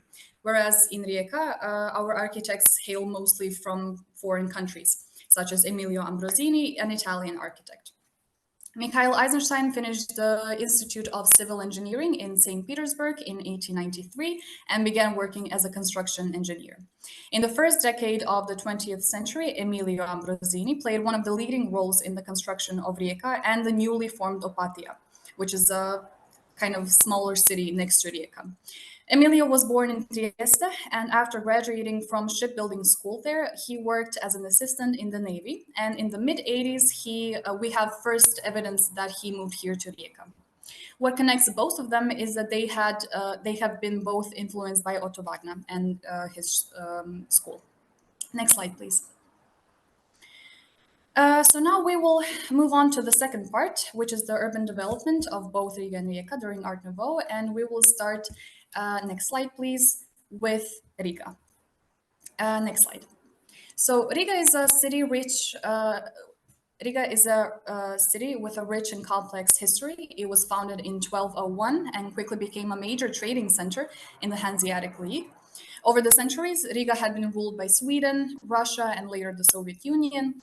And the time period of Art Nouveau was marked in Riga by its economic growth, highest trade quantity in the Russian Empire, and the reconstruction of old towns' walls and fortifications.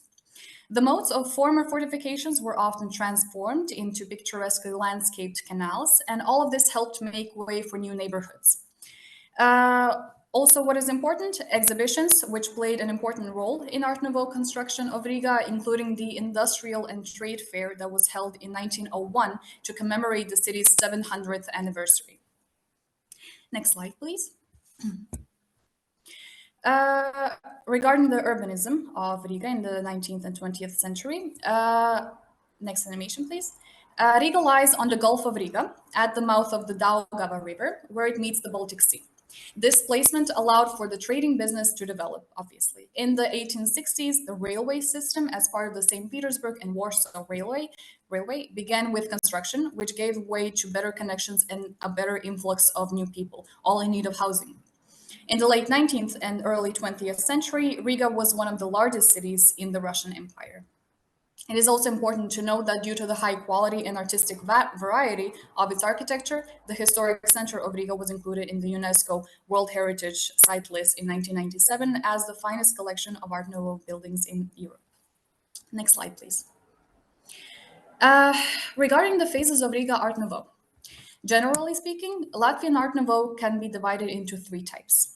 For eclectically decorative Art Nouveau, most characteristic examples are buildings on and near Alberta Street, designed by Mikhail Eisenstein. The buildings are decorated with combinations of floral motifs, masks, human figures, sphinxes, lions, serpents, dragons, and other beasts, as well as curving and straight moldings, circles, and other geometric forms. However, in 1904, the eclectic style of the second half of the 19th century completely almost disappeared. The next type is the perpendicular Art Nouveau, also known as the vertical Art Nouveau. The movement became popular after 1906, and what is characteristic of the style is the facades, which have a strictly vertical element. Most commonly, there are corbels on the facade that stretch throughout the entire height of the building.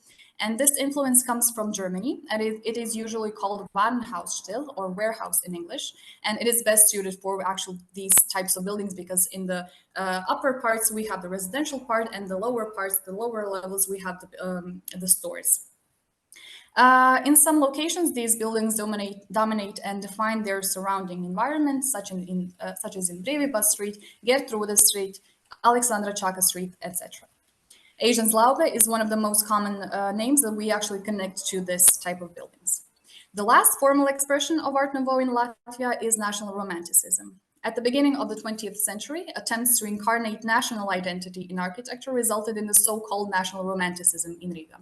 It flowered between 1905 and 1911, and it was inspired by applied folk art and vernacular architecture. Some of the greatest masters of this form were Asienslaube and Konstantin Speškins. A very important feature of the developing movement was the increased demand for natural materials in the finishing of the facades, which enhances the emotional impact of the building, yet remains durable during the Latvian climate. And now we can go over some examples of the previously mentioned movements. So the first is an example of the eclectically decorative Art Nouveau. The example is Elizabeth's Street 10B. In 1903, the owner of the house on 10A Elizabeth Street was von Hanowska, and she hired Mikhail Eisenstein to design a new overlay for the building. The building was designed in the eclecticism style, and people saw it, they liked it, so they hired across the street, they hired Mikhail Eisenstein to also make Elizabeth Street 10B building. Many of his buildings, Eisenstein's, they rely on contrasts. We have chiaroscuro games on the facades, and there's almost a way that he's trying to, there's a feel of horror vacui, one can say, in the multitude of the ornaments that he's using in all of these facades. And what is also characteristic of Eisenstein is the use of, again, the multitude of ornaments and the blue color of the facades. Next slide, please. The building, and here is a small detail of all of the ornaments that we've previously discussed. So there are floral ornaments, also fauna and others. Next slide. The building in Alberta Street 4 is one of the more interesting buildings of this style. It is not crammed as much as the previous one with the decorative elements, and the facade actually appears more elegant and more balanced, one can say. What is interesting is the elliptic window with a balcony in the Piano Nobile region, and the centerpiece is actually crowned with 3 keyhole-shaped windows on the upper floor. The attic includes, next animation, please. The attic includes heads of 3 Gorgons as a reference to Josef Maria Olbricht's Secession building, which is, again, a nice connection with German influences. Next slide, please. This is one of the buildings in which he actually uses the red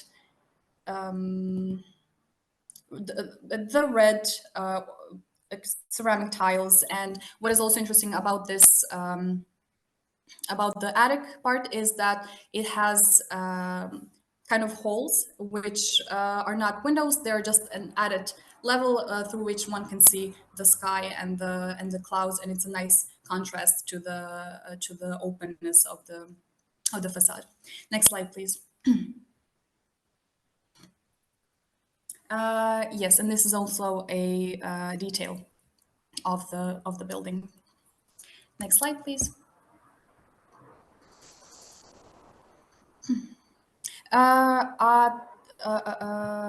An example of perpendicular Art Nouveau is Brīvības Street 76. It is an apartment house with stores in the ground floor.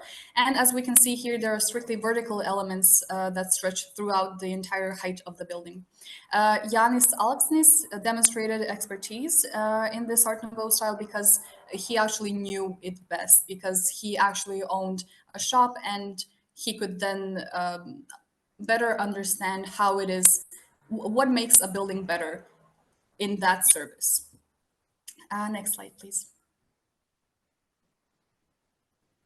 This is another example of perpendicular Art Nouveau. This building housed various sorts of businesses. It was rented out to merchants, and this house was actually built as a mixed-use building, so it had offices as well as the residential part. So again, we see the verticality of the building as well as neo-Gothic style, elements of neo-Gothic style. Next slide, please. Alberta Street 12 is a building which houses today the Riga Art Nouveau Museum. It was designed in 1903. Here we have the asymmetrical facade of the building, and it is ornamented with images of local flora and fauna. And we also have the turrets, which are protruding from the roof. And these are all elements of the National Romanticism. Towers were often a feature of Art Nouveau architecture in Riga because they were trying to defy the locally imposed height restrictions by creating an additional room in a tower-shaped structure. This building was owned and designed by Konstantin Spečkins, but Asian Zlaube as well, who was at the time a student under Konstantin's, also participated in the design. And next animation, please. And here we see a detail of the staircase. One of the better examples of the National Romanticism. Next slide, please. Yes, and here we see the, again, National Romanticism. What is particular here are the rhizolites, which are protruding, and the triangle-shaped gables. So this is all, again, very traditional and very characteristic for the National Romanticism era. Next slide, please.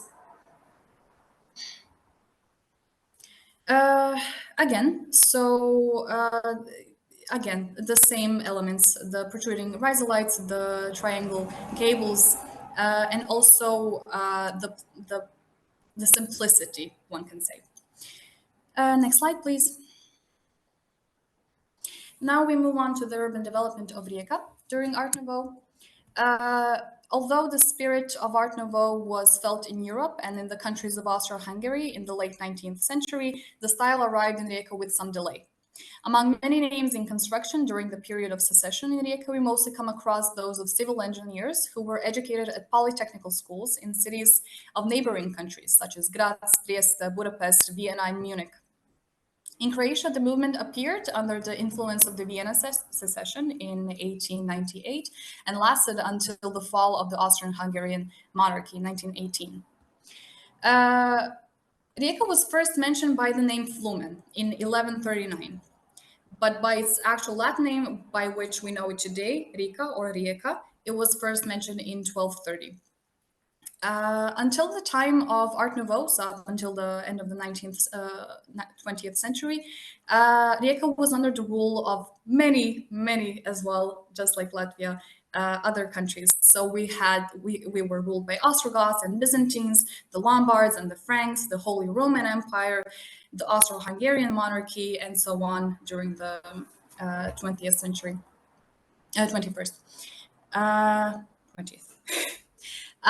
So Rijeka in that time became an important port city under the Austro-Hungarian Empire, and it remained a major trading center throughout the 20th century. When Croatia was occupied by the Hungarians, they carried out what is called Majorization, or Majorizacija in Croatian. Majorization refers to a historical effort to forcefully transform the non-Hungarian population of the Kingdom of Hungary into a part of the Hungarian nation. And here comes the Riečka Krpica part. Riečka Krpica, or Rieka's cloth, which can be a literal translation into English, it was a document which turned Rijeka into corpus separatum. Corpus separatum meant that the state's legal position of Rijeka, with its port and district Kvarner, formed a separate entity which was united with the Hungarian crown. So we technically had some kind of individuality, and but not really. And on the right, we can see the image of the cloth. It was a literal cloth on which they signed this document. Next slide, please. So the urbanism in 19th and 20th century in Rijeka can be described as followed. So Rijeka is located on the northern coast of the Gulf of Rijeka as part of the larger Kvarner Gulf of the Adriatic Sea. It is surrounded by three mountains, Učka, Snežnik and Risnjak, and the Velika Kapela range. This type of terrain configuration prevented Rijeka to developing further inland, so to the north. And the city then mostly lies on a long and relatively narrow strip along the coast. Therefore, the lines, the main traffic lines, needed to be executed as serpentine in order to reduce big inclinations. In the 19th century, Rijeka expanded beyond its medieval walls with the construction of new neighborhoods. The first major works on the construction of the port of Rijeka began in the middle of the 19th century with the relocation of the mouth of Riečina, on which Rijeka lies. It's a river, a few hundred meters east to a new bed.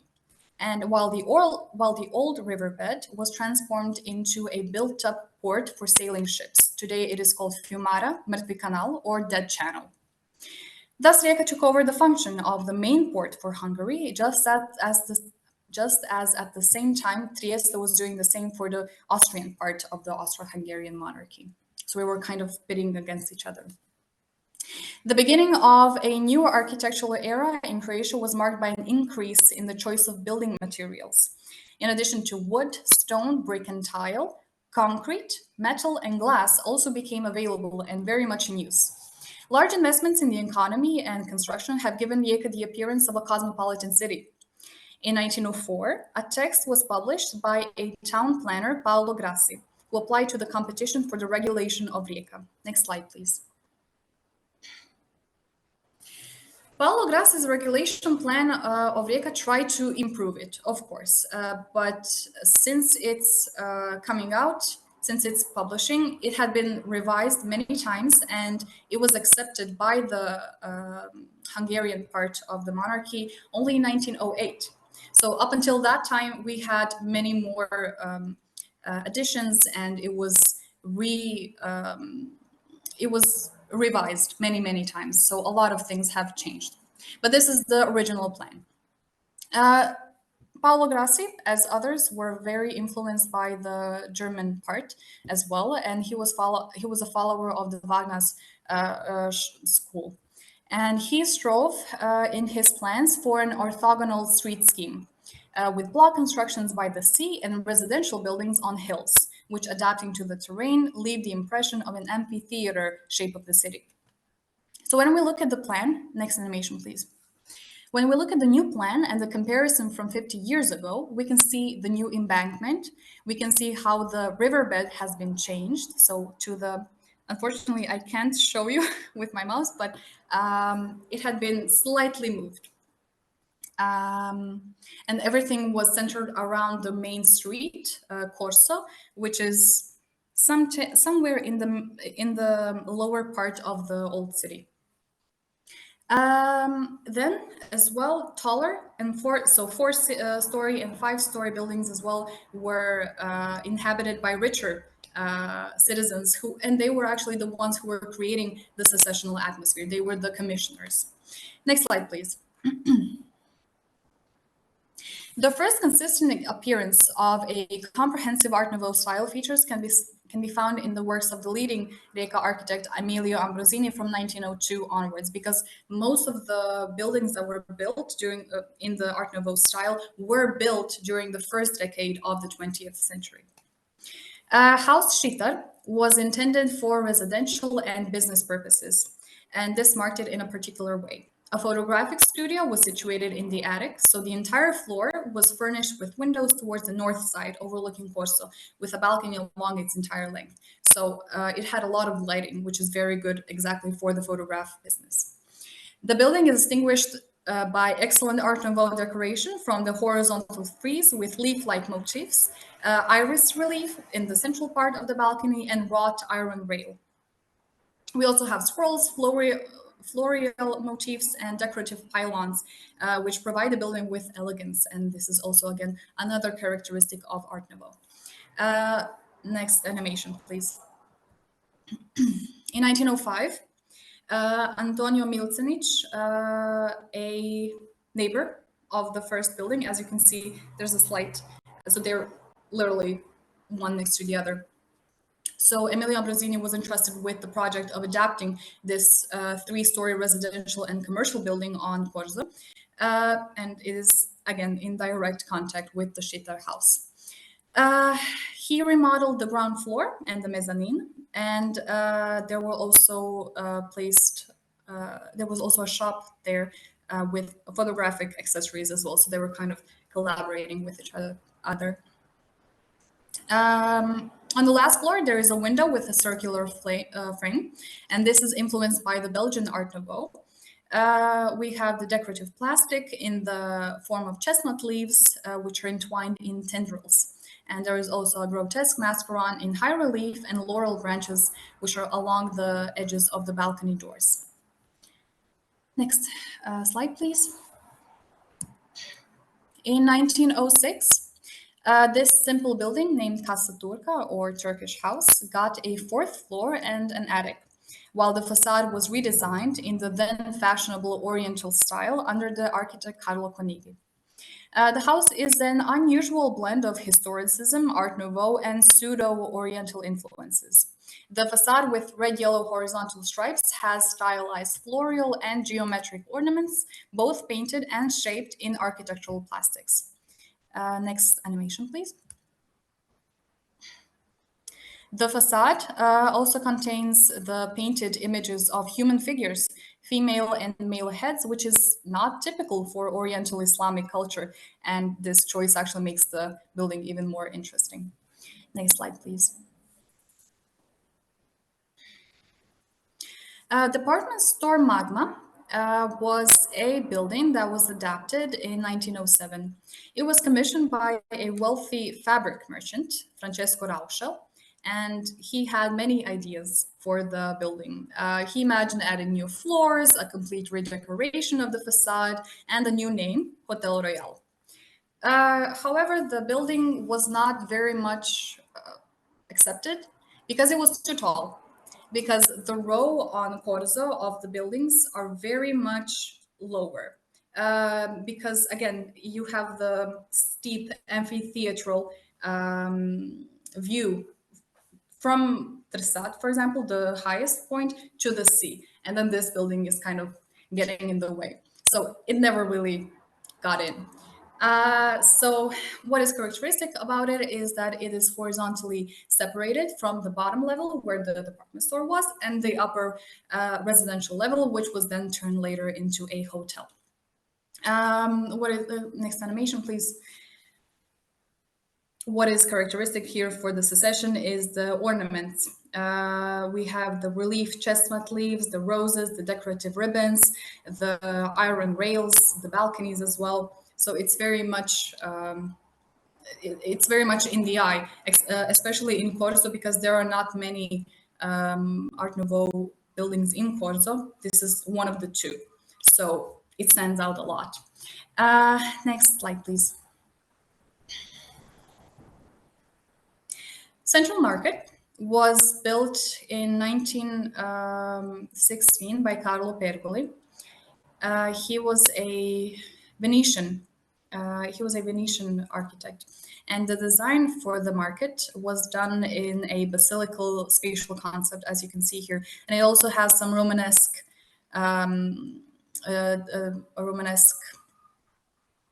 details, and it is reminiscent of the style. So what is secessionist here, actually? Can we go to the next animation, please? The secessionist part of the central market is the reinforced concrete floor. It is covered by ceramic plates, and also the ceiling structure, which is made of wood, and as well the inside, which is inlaid with the ornaments of flora and fauna. We also have some fish details and some like local fish and some maritime decoration. Next slide, please. So now that we've seen some examples and talked about the peculiarities of both cities, what can be said about the similarities and differences? Next slide, please. So what makes different Riga from Rijeka? Next animation, please. Riga has German, Austrian, and Finnish influences, so it is very up there, up north, which is very logical. It has many different movements, so it also, amongst the others, so the perpendicular Art Nouveau, the eclectically decorative Art Nouveau, and the National Romanticism, it also has the red and white, which is the type in which the Academy of Latvia, the Art Academy of Latvia was made. So it's very diverse and versatile. And also it has a greater distinction, I would say, between historicism and Art Nouveau. It is much more visually easier to discern what is historicist and what is Art Nouveau. Unlike Rijeka, so we have Italian and Austro-Hungarian influences, very obvious because, again, because of our placement. Next animation, please. We have very few differences in the movement. We only have the floral, the earlier floral ornamentation and the later geometric, and it's only those two, and they're not even that much, they don't stand out as much. And next slide, please. So it is only detectable in the details. It's not, one cannot see it as much in the structure, for example, of the building, such as in Riga, but more in the subtle details in some buildings, such as the central market. One could actually say that it's just historicist, but then upon a closer look, you can actually see that. So it's not very upfront, one could say. Next slide, please. And then we have the similarities.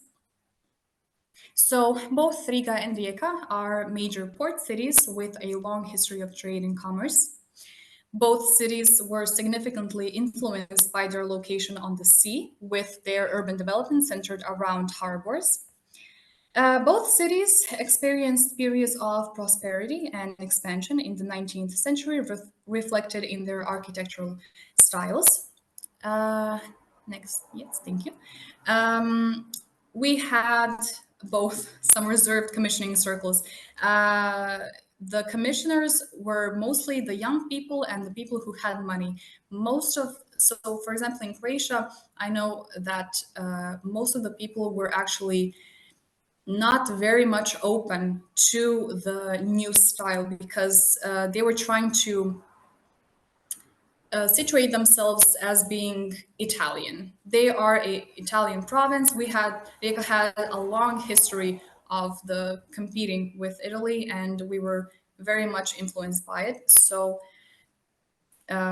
this comes in with the mentality of the residents. So they were actually much more accepted to the Neo-Renaissance and the Neo-Baroque rather than the Art Nouveau. Next animation, please. Both had an interest in functionalism or spatial structures, more or less, more in Riga, but still there was a certain amount or a level of interest. Functionalism will actually be much more prevalent in the 20s and the 30s rather than in the first decade. But yes, and the last one Yes, so both had started out very floral and later had become much more geometrical. That is, of course, because of the influence, I think, of the First World War, because it had not brought many good things for the mentality of the people. So yes, tracing the elements of urban development in Rijeka and Riga, as well as their stylistic expression in the public buildings, there have been a lot of striking parallels which became visible. Events like suburban spread and defortifications happened almost simultaneously as the de-emergence of new architectural styles, more or less. And that will be all. Thank you so much for your attention.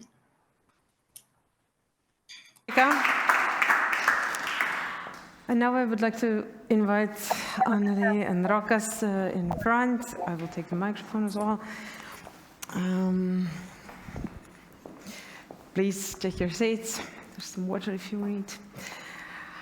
And there is also, I will pass on the microphone to you. And there are also other speakers online, and we can interact with them equally. So if you have any remarks or questions to them, you can definitely do ask them. The same goes for the audience here with us present. You can also raise your hands or just speak up whenever you want to say something. But as a first thing, I would like to ask to Rokas. I found your presentation very interesting, actually, and especially it made me think, since my own field of research is mainly connected to design, it made me think about the relationships between art and design in your practice, and especially in what you discussed today, because use of machines in design, in contemporary design, has been seen as and especially not only use, but only trying to somehow make them be imperfect. The way you show it in your work has been one of the current topics in design, because design has always lived with this idea of you design and then you let the machine produce it perfectly, and you referred to it also in your presentation when you said that at a certain point there was this reproducibility of the work, and it somehow also marked the distinction between the artistic practice and the design practice, because artistic practice was not reproducible. And now I see that you are working with these issues in your practice. Can you comment on that? Maybe? Yeah, okay. So few comments. So as coming out of ceramics, so ceramics itself can split into architecture, art, and design. Mm-hmm. So it's just a process. Okay, thinking about digitalization of ceramics. So we ceramics are used to work with hands a lot. Somehow, but this digital ways of expression are coming at the last. I mean, I have been a few days ago. I've been discussing this topic with Remigijus Sederevičius, who started printing in Lithuania. So we still got a lot of handwork. So it's not so easy for us to switch somehow or make this happen fully digitalized. Yeah. But according to you, what are the challenges or interesting aspects of using a computer and a machine in arts? Yeah, it's well, thinking about the arts, I really, the latest ceramic trend is making installations, okay? When you need to make an installation, you need a lot of works to put in. So it means you need someone to do this. As here in Latvia, you've got Skuja Braden, yes, who are working a lot, yes, and filling Venice Biennale pavilion with a lot of clay works. I think this digitalization of ceramics, well, for sure, it has the artistic side, and as well it has a design side. You cannot run out of this. Mm-hmm. Okay. I don't know, have I answered your question directly? I actually expected a reflection, not a clear-cut answer to that. Anneli, when you started your presentation, you kind of connected to the previous speaker who's doing his work in AI, with the AI technologies. That is, of course, a very important topic nowadays. But you talked about visual literacy, and according to you nowadays, because you showed this whole history of development of visual literacy, according to you nowadays, is it the most important or the most challenging is distinguishing the fake from real, or what is it? Yeah, this is definitely one part of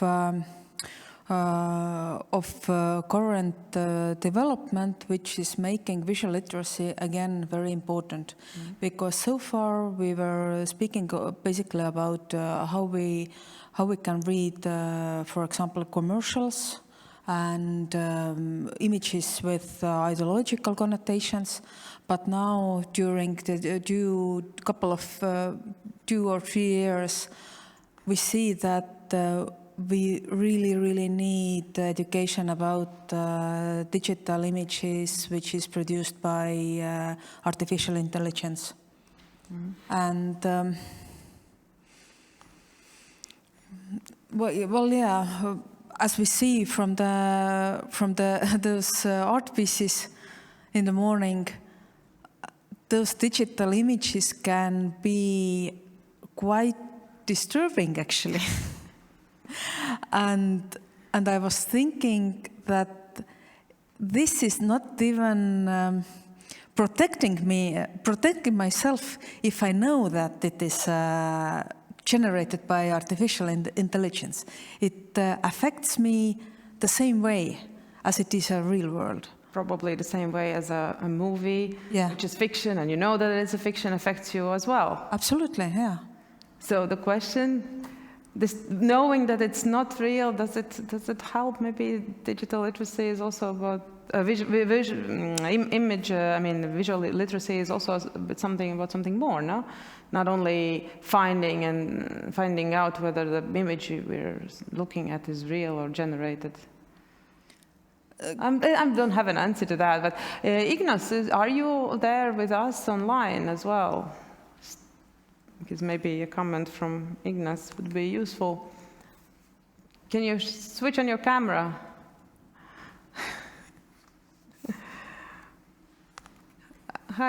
Hi, we don't, your mic is maybe off, I don't know. We can't hear you. But I would like to ask you also, because, now I hear you very well, because it was interesting to see how you are trying to generate or create an AI machine, artificial intelligence machine that is that has feelings, or at least pretends to have, or is trained to refly in this certain way. Are you still there with us, Ignas? Yes, can you hear me? So, and my question was, you must know, of course, that the general policy in the AI tools that we have out there for our use is to do quite the opposite, to avoid them starting feeling that they are sort of human, or avoid them trying to imitate humans in that sense. So probably this was also what you wanted to challenge in your work, or maybe I understand it wrong. Just making sure, can you hear me? I'm sorry? Do you hear me? Yeah, we hear you, yeah. Okay. Yeah, I do challenge, because this proprietary models like ChatGPT and Bard and et cetera, they are very confined, and there are many rules, and there are more and more rules applied to it. So basically, the society doesn't really know what it is capable of. Of course, it's natural or it's normal for companies to, you know, give these boundaries, because people will start to think that it is conscious, and the imagination will go wild, as there was with this with many people who, for example, Google engineer who worked on the model as well. He thought it has consciousness, and then he was fired from Google because he said to everyone that the model he was working with is conscious. So it gives this kind of fake or not real idea to the society. It could, but also it takes away this this novel storytelling, or in a way trying to know or exercising the feelings that we might feel in the very near future. Because I believe there will be more and more models, because for me, now I'm working with these models, and there are like thousands of models that are open source, and you can talk to them any way you like to talk with them, and they will go wild in a very short time, actually. They will create stories online, and you will know if it is real people or large language models. But also we will have robots and other assistants and avatars that will speak to you, and we will start. I mean, in my work, I exercise this future in a way, how we might feel, how we might relate with them, and in a way prepare for near future. Okay, thank you. Anyone else? Maybe. Yeah, you can also sit in front. I'm very happy to listen to all the panelists and, of course, participating in this nice debate. First, to everybody, I may ask a question, but this is probably not the case. But first one to our colleague Rokas, because only yesterday I had a talk with our professor of ceramics, and we also are on the same way of 3D printing of ceramics. And there is a question, of course, how to keep the individuality and personality of an artist and not to lose it under the skills of engineering and modern technologies. Well, then it's a question, which diploma shall we issue to the awardees, the diploma of engineer or diploma of an artist? Okay, so according to diploma, it's the easiest question. So if a student is in Academy of Arts, so he or she is getting a diploma of arts. That's it. Well, about individuality in these digital prints, it's a very slippy question, as it's really easy to copy and to duplicate and to take someone else's work and to duplicate or to squeeze a little bit and to claim it as it's yours.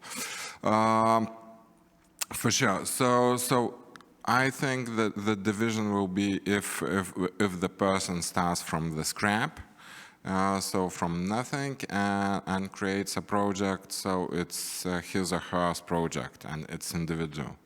While if you are sharing the pre-existing models, so it's not yours for sure. So I think this will be the red line. But do you think that the issue is the reproducibility or the artistic touch, maybe, or the human touch that Professor Spārits was referring to, I think? Because reproducing is possible in many media. Also, painting can be copied, let alone all the digital media that can be easily copied and then multiplied. Yeah, but so in ceramics, I think for sure you will still be needing a human touch anyway for finishing works. That's one, and other thing for sure. It's always a possibility to disturb the machine work in order to make a little bit individual. Well, each piece you can make slightly individual, even making prints. So I think this individual touch will not disappear in ceramics. Yeah. But are the contemporary ceramics not losing the traditional skills, working with the wheel? Yeah, that's a good question. Well, according to my work with the students, so students at the same year, students were been learning to throw on the wheel and to work with the 3D printer. So actually they got the higher result in printing than in wheel throwing during the same time.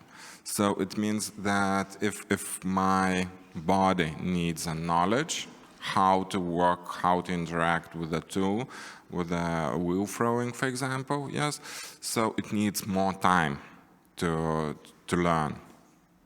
But for sure, so as in ceramics, 3D printing cannot do all the stuff what hands can do. That's it, yeah. But you, when you research, you are basically researching the technology as a new medium, so to say, almost, I assume, no? Because as I heard from your presentation and your answers, you're not really concerned about the craft of pottery to get lost because of the 3D printer? No. Or are you, maybe? Well, nobody is crying about that. I came to Riga not by horse. Yes. That's my point. Yeah, but and it's not a disadvantage. Yes, as well that nobody is crying about that. We are writing email letters. Yeah. So I think it's something for sure will be forgotten. But I think we will get more advantages out of this. May I have to Anneli a question? Because Anneli, I liked very much your presentation because it touched just the methods in pedagogics, contemporary pedagogics. Just 2 weeks ago, I was at the University of Jyväskylä in Finland, where also professors are now elaborating a new program, how in 2 years to re-educate teachers already working in schools, how they should be educated for the new methods in a work with artificial intelligence. So do you have in Estonia also probably some kind of programs re-educating and re-schooling contemporary teachers, because we know that generation gap between pupils and teachers is rather different?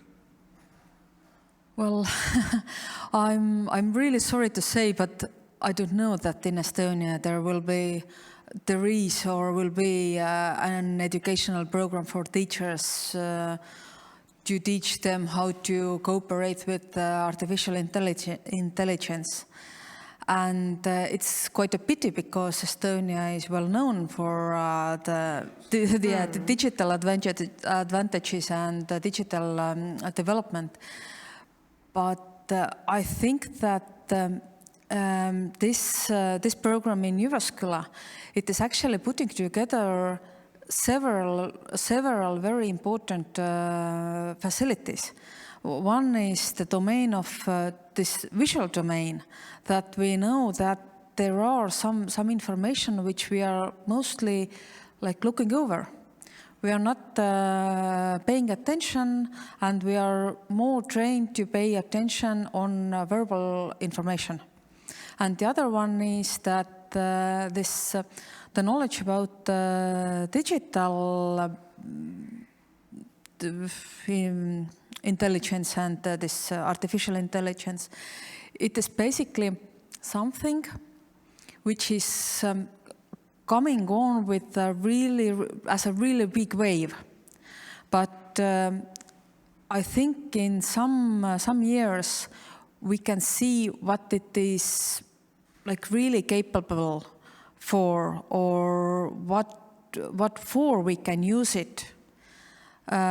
Since now it is more like tool that we don't know or we are not studied yet, but pretty soon we can start use it in everyday life as well, and it's not basically this kind of like playing tool anymore. But yeah, I don't know that in Estonia there is such program, but definitely we would need that. But you said that we are mostly paying attention to textual information, but you also mentioned in the presentation the pictorial turn, which has been claimed to have taken place already decades ago. So we are kind of overwhelmed with images, and especially I like that we remember the fact that the generations change very quickly nowadays. Also thanks to the technologies, and the generational gap is ever increasing in terms of so technological literacy, and younger people are just only communicated by images sometimes seems. Maybe the problem is the fact that we have not learned on time how to be critical with images. Absolutely. This pictorial turn, we can see it in the media a lot. Mm-hmm. But at the same time, we can see how media is using completely dysfunctional pictures. Yep, that's true. Exactly, and that's why this kind of criticality, or the ability to use right images, which is conveying the right message, this is something which we are lacking of. Thank you. Anyone in the audience? I have a question. Very well. I have a question to Sanita. You were speaking about collective creativity, that this collective creativity is different than the individual creativity. Could you please elaborate this a little bit more, how you can see that this collective creativity has given us different results than the individual one? Thank you for the question. The idea of collective creativity that adds to individual abilities, also social dimension, and that comes about communication, sharing, and group dynamics. What is very important, and this is widely exposed for now in the creative teamworks, as for that's common practice for making theater performances and also cinema. This is that what started right there as an avant-garde approach to the collectivity, and that was based on these revolutionary ideas about involving masses. Yeah. Thank you, Sanita. Okay, so this is not all. I have a question. You still have questions? We have time for the discussion until 1 o'clock. But of course, we will not skip the lunch. miss you all the time. I see that Maria is looking on our auditorium, and I have a question to Maria. You showed the beautiful examples from your architecture, and of course your topic on the synthesis of art and architecture in one object is a also, I have to say, eternal question. But may you say that in cases what you have exposed, art and architecture was already from the very beginning layouted and projected as a synthesis, because I mentioned only one example, very successful one, the Institute for Cancer Research, where the mosaics and architecture was created at the same time and probably was the result of an architect's idea how to create synthesis of form and iconography. But some other pictures you illustrated, art has been put on architecture later on and was not the original idea of synthesis. Would you have some comment to that? I'm so sorry. Maybe I have very bad connection, but I almost didn't hear all question. Only just words. Shall I repeat my question? Yeah, maybe last part of if you can. I'm so sorry. May you please explain how it works in Ukraine, how you do imagine the synthesis of architects and artists' work, creating one synthetic object if the architect has not been author of the art which appears on his work of architecture later on, after some time. I hope I hear right your question. I'm so sorry, my connect is very bad. In Ukraine, we have actually two ways to combine architecture and art. First of all, we have all building, and many artists take there some artworks. Actually, we have few institutions what checking how beautiful is it or how it can be combined. Almost actually it's a professional artist. It's not like murals from, I don't know, some guys. It's like official art. We have many groups of like mural artists. In Ukraine, we haven't enough such example as in Europe, like great architecture like Hadid, Nouvelle, Novak, Olin. This architecture created their architecture as a beautiful art monument, actually. So very often when some architecture projects starting on a group, creating group, they have artists and architecture, and they are starting to working together on the first steps of creating this building. I hope I understand it right, your question, because I have very bad connection. I'm so sorry. I just hear a few words and combine on your question. Yeah, if it's not right, I understand it. I can try. Maria, thank you. You answered correctly. I hope you can hear us now. You got the point, and thanks for your answer. And thank you all for participating in this session. All the speakers, all the audience here present, and all the audience listening to us online.